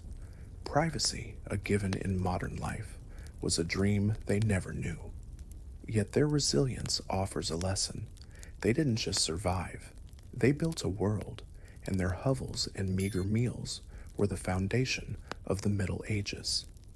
Their lives, though uncelebrated, fed the lords, the church, and the history that followed. As this tale fades, the focus shifts to the feudal chains that bound them, the lord and church who took so much and gave so little. But for now, let the image of that smoky hovel linger, a testament to a people who faced hunger, sickness, and cold with unyielding grit. In the muddy heart of a medieval village, where the horizon is framed by fields that never truly belong to those who work them, the peasant's life in the Middle Ages, spanning the 5th to 15th centuries, is bound by invisible chains to two unrelenting masters, the Lord and the Church. The Lord's manor looms on a hill, its stone walls a fortress of power, demanding labor, crops, and loyalty from every soul below. Meanwhile, the church's steeple pierces the sky, its bells tolling not just for prayer, but for a tenth of everything: grain, eggs, even hope. Peasants, caught in this feudal web, toil under the weight of obligations that leave their hands empty and their spirits worn. Justice is a cruel jest, meted out by a lord who sees them as tools, not people, in a church that promises salvation but extracts its price in sweat and hunger. Yet amidst this relentless grind, peasants carve out flickers of joy, a child's laugh, a shared song, defying a system that seeks to crush them. The Lord's manor is no distant symbol, it's a constant presence, its shadow stretching across the fields where peasants labor from dawn to dusk. The Lord, clad in furs and surrounded by armed men, owns the land, the crops, and in truth, the peasants themselves. As serfs, most are bound to the soil, unable to leave without permission that's rarely granted, a reality cemented in the Domesday Book of 1086, which lists serfs as little more than property alongside cattle and plows. They owe the Lord not just their harvest, often half or more, But days of labor, known as boon work, recorded in 13th century manor rolls as 2 to 3 days a week spent plowing his fields, repairing his barns, or hauling his grain. These tasks pull them from their own crops, leaving their families teetering on the edge of starvation. A peasant's life is a ledger of debts, and the Lord always collects. The demands are relentless, a grinding cycle that offers no reprieve. A peasant might spend a morning sowing their own barley, only to be summoned to the manor to mend a fence or dig a ditch, their own fields left to weeds or birds. Refusal is unthinkable. Defiance means fines, eviction, or a whipping in the village square, as chronicled in 14th century court records, where peasants faced punishment for shirking or stealing time. The Lord's justice is swift and merciless, his word law. A peasant caught poaching a rabbit from the Lord's forest risks losing a hand or worse, as the forest laws of medieval England enforced harsh penalties to protect the Lord's game. Modern workers grumble about overtime. For peasants, every day is overtime, with no pay, no choice, and no end in sight. The church, with its stone walls and Latin chants, is no kinder, wrapping its demands in the cloak of divine will. It claims a tithe, a tenth of everything from grain to livestock to the last egg in the hovel, as payment for spiritual salvation. The Anglo-Saxon Chronicle notes priests enforcing tithes with zeal, threatening eternal torment for those who falter. A peasant, already stretched thin by the Lord's rent, must hand over their best produce, leaving scraps for their family. The church's tithe barn, often larger than the village's hovels, stands as a mocking reminder of their sacrifice, stuffed with grain while children go hungry. Historical records from 13th century England show tithes collected even in famine years, like the Great Famine of 1315-1317, when peasants starved while the church hoarded. Salvation, it seems, comes at a price only the poor pay. Justice in this world is a farce, a twisted game where peasants are always the losers. The Lord's court, held in the manor hall, settles disputes over stray cows or broken tools, but the scales are tipped. A peasant's word means nothing against a lord's, as seen in 14th century manor rolls, where fines were levied for minor infractions, letting a pig wander, failing to work a boon day, or simply existing too loudly. The church, too, wields its own justice, branding peasants as sinners for missing mass or dodging tithes. A priest might excommunicate a family, cutting them off from the community and, they're told, from God. Compared to modern courts with lawyers and rights, the peasant's justice is a one-sided verdict, delivered by those who hold the whip and the cross. The point shock lies in the suffocating reality of serfdom. Peasants are not just workers, but prisoners of the land. Unlike modern employees who can quit or move, serfs are bound by birth, their lives owned by the Lord who claims their labor, and the church that claims their souls. The Domesday Book lists over 80% of England's rural population as serfs in 1086, tied to the manor with no hope of escape. Leaving without permission, a rare privilege, means being hunted as a fugitive, as recorded in 13th century legal texts like Bracton's Laws. A peasant's life is a cage, its bars forged by feudal custom and divine decree. Modern freedom, with its ability to change jobs or homes, would be a dream beyond their wildest imagining, liberty they could only whisper about in the dark. Yet amidst this oppression, peasants find ways to resist, not with swords, but with small, stubborn acts of defiance. They share a loaf of bread with a neighbor, defying the hunger that the Lord's taxes impose.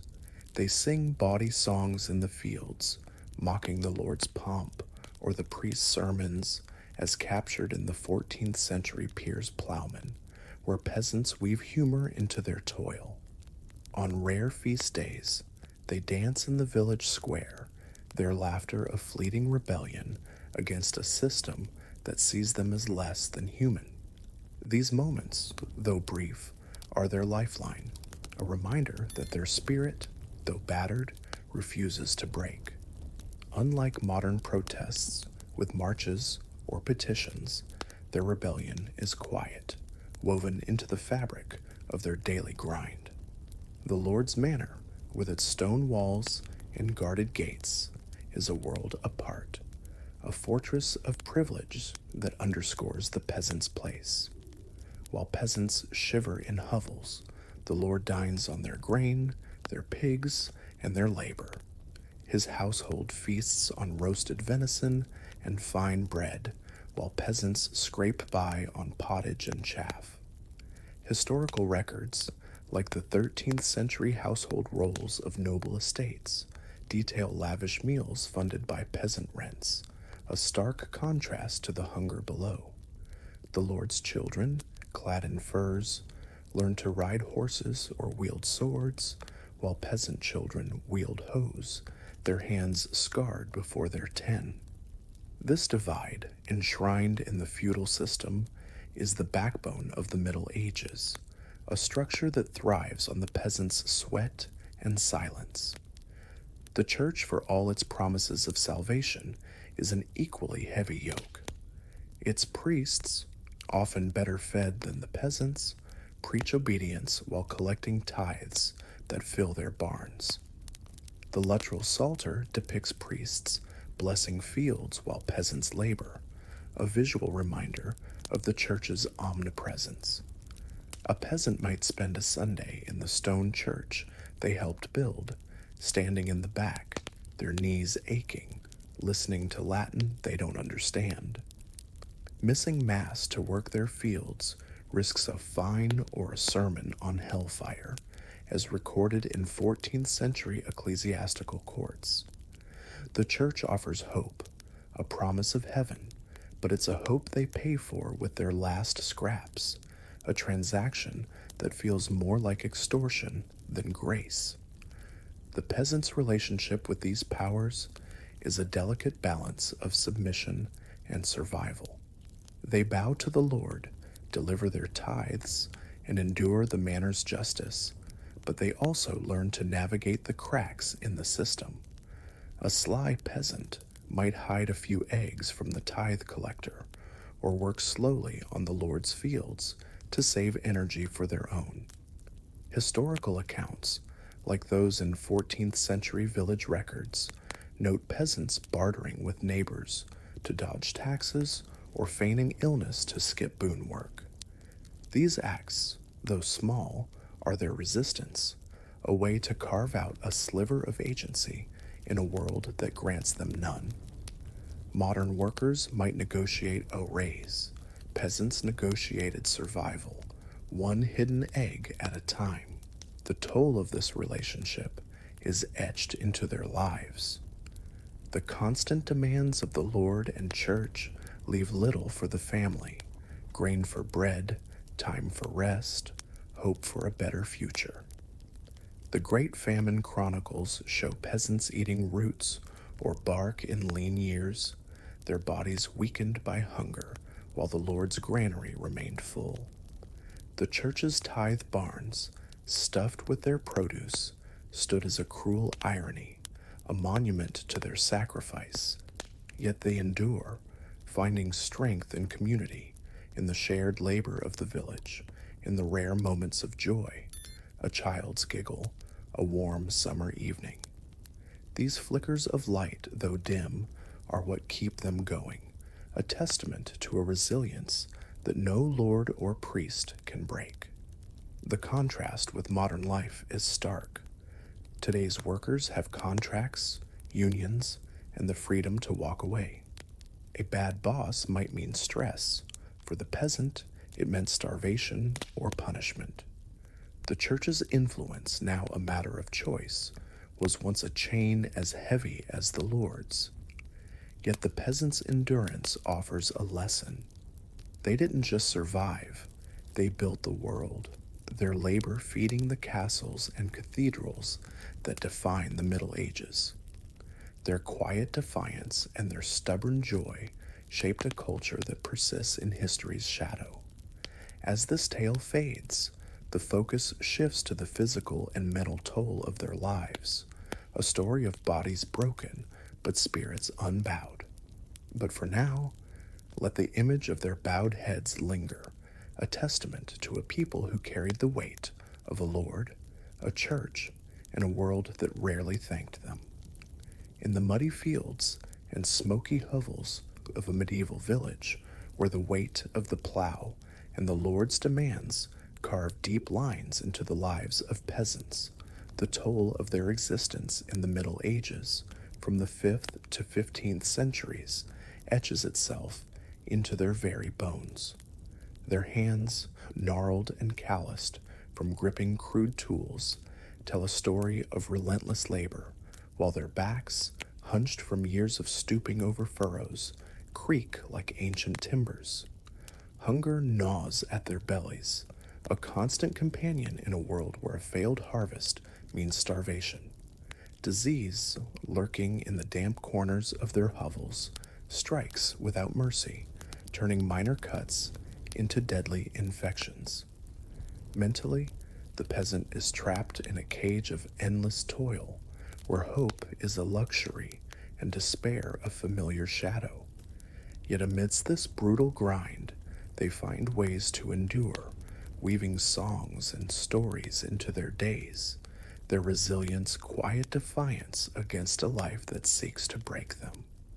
This is the story of their bodies and minds, scarred but unbowed in a world that offered no respite. The physical toll on a peasant's body is a map of their life, each scar and ache a testament to years spent wrestling the land. By their teens, their hands are already hardened, the skin cracked and thickened from gripping a hoe or sickle, its wooden handle rubbing blisters that burst and reform until they're part of the flesh. Their fingers, twisted from years of repetitive tasks, clutch tools with a strength born of necessity, not pride. The Luttrell Psalter from 14th century England captures this, depicting peasants with gnarled hands wielding plows, their bodies bent under the weight of labor.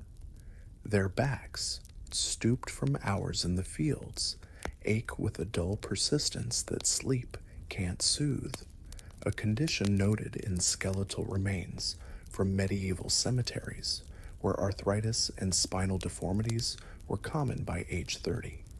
Compared to modern workers with ergonomic tools and office chairs, the peasant's body is a battleground, each day a fresh assault. Their knees, grinding like rusted hinges, protest every crouch to weed a field or lift a basket of grain.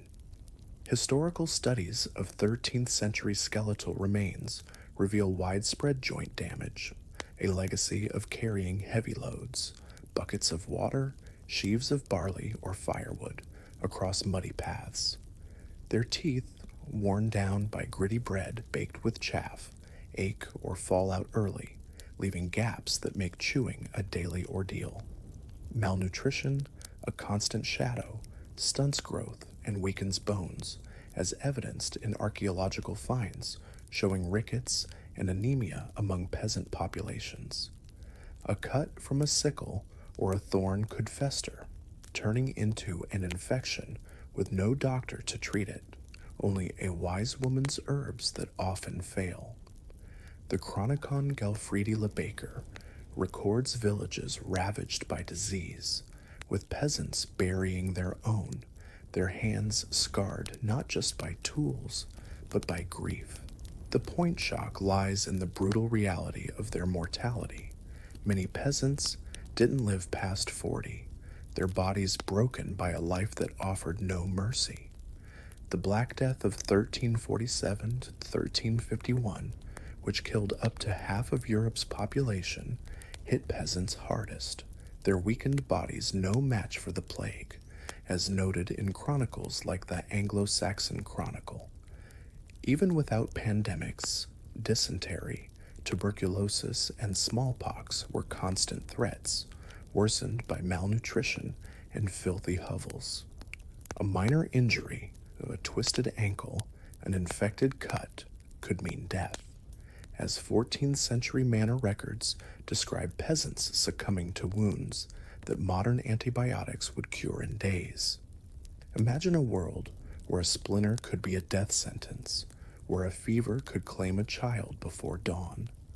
Modern medicine, with its hospitals and vaccines, would seem a miracle to these peasants, whose only defense was a prayer whispered in the dark. The mental strain is as heavy as the physical. Trapped in a cycle of endless labor, peasants live with the constant fear of failure. A bad harvest, a sick cow, or a lord's fine could tip their family into ruin.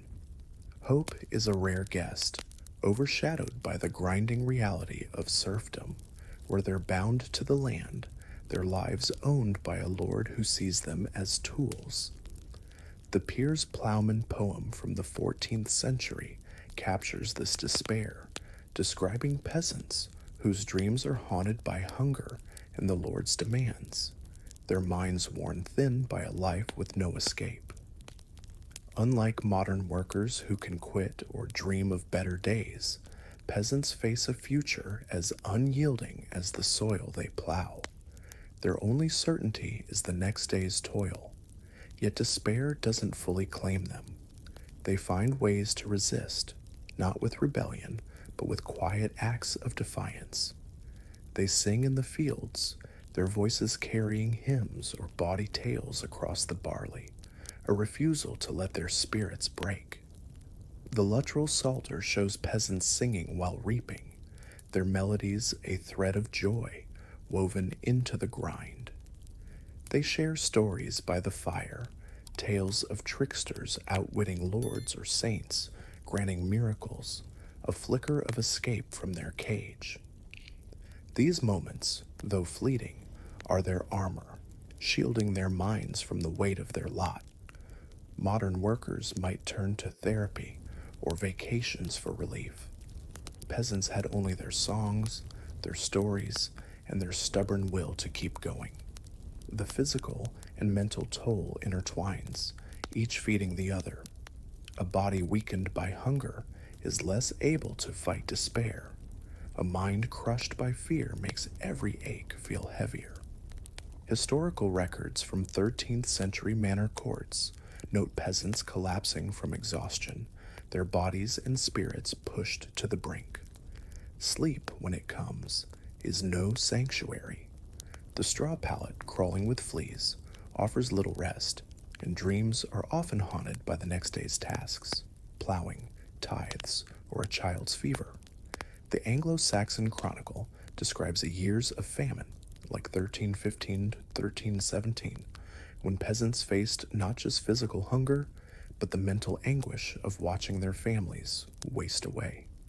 Compared to modern stresses, deadlines, traffic, bills, the peasant's burden is a relentless storm, battering body and soul alike. Their resilience, though, is a quiet marvel. Despite the pain, they rise each dawn, their hands gripping tools, their voices lifting in song. They mend their hovels, nurse their sick, and coax crops from reluctant soil, their labor the backbone of the Middle Ages. The Piers Plowman praises them as the foundations of society, their toil-feeding lords, priests, and kings who rarely acknowledge their worth. Without peasants, the castles crumble, the churches empty, and the markets stall. Their strength isn't in swords or titles, but in their refusal to break, a tenacity that shapes history's quiet corners. Modern society, with its mechanized farms and social safety nets, owes a debt to these unsung workers whose endurance built the world we know. The contrast with modern life is stark. Today's aches are soothed with painkillers, and mental strain is eased with therapy or time off. A modern worker might face burnout, but they can rest, change jobs, or seek help. For the peasant, there's no escape, only endurance. Their bodies, so broken by 40, and their minds, worn by fear, face a world with no safety net. Yet their resilience offers a lesson.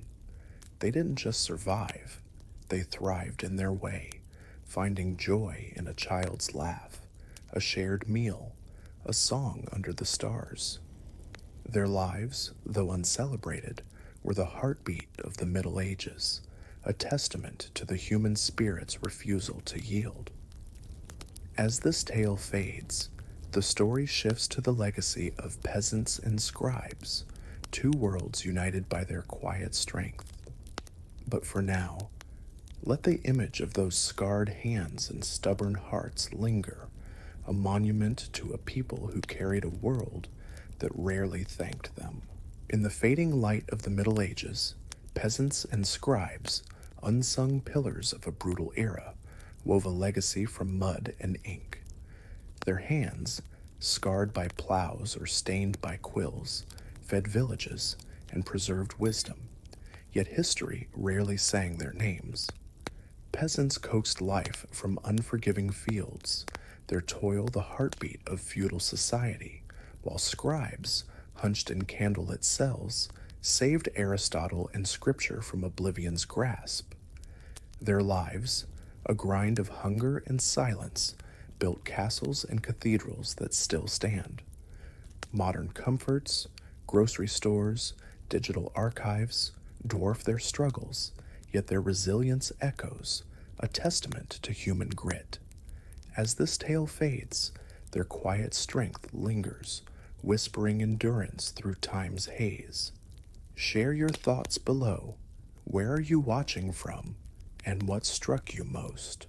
Pass this story to friends, and let their legacy live on. Good night, and may your dreams be kinder than theirs.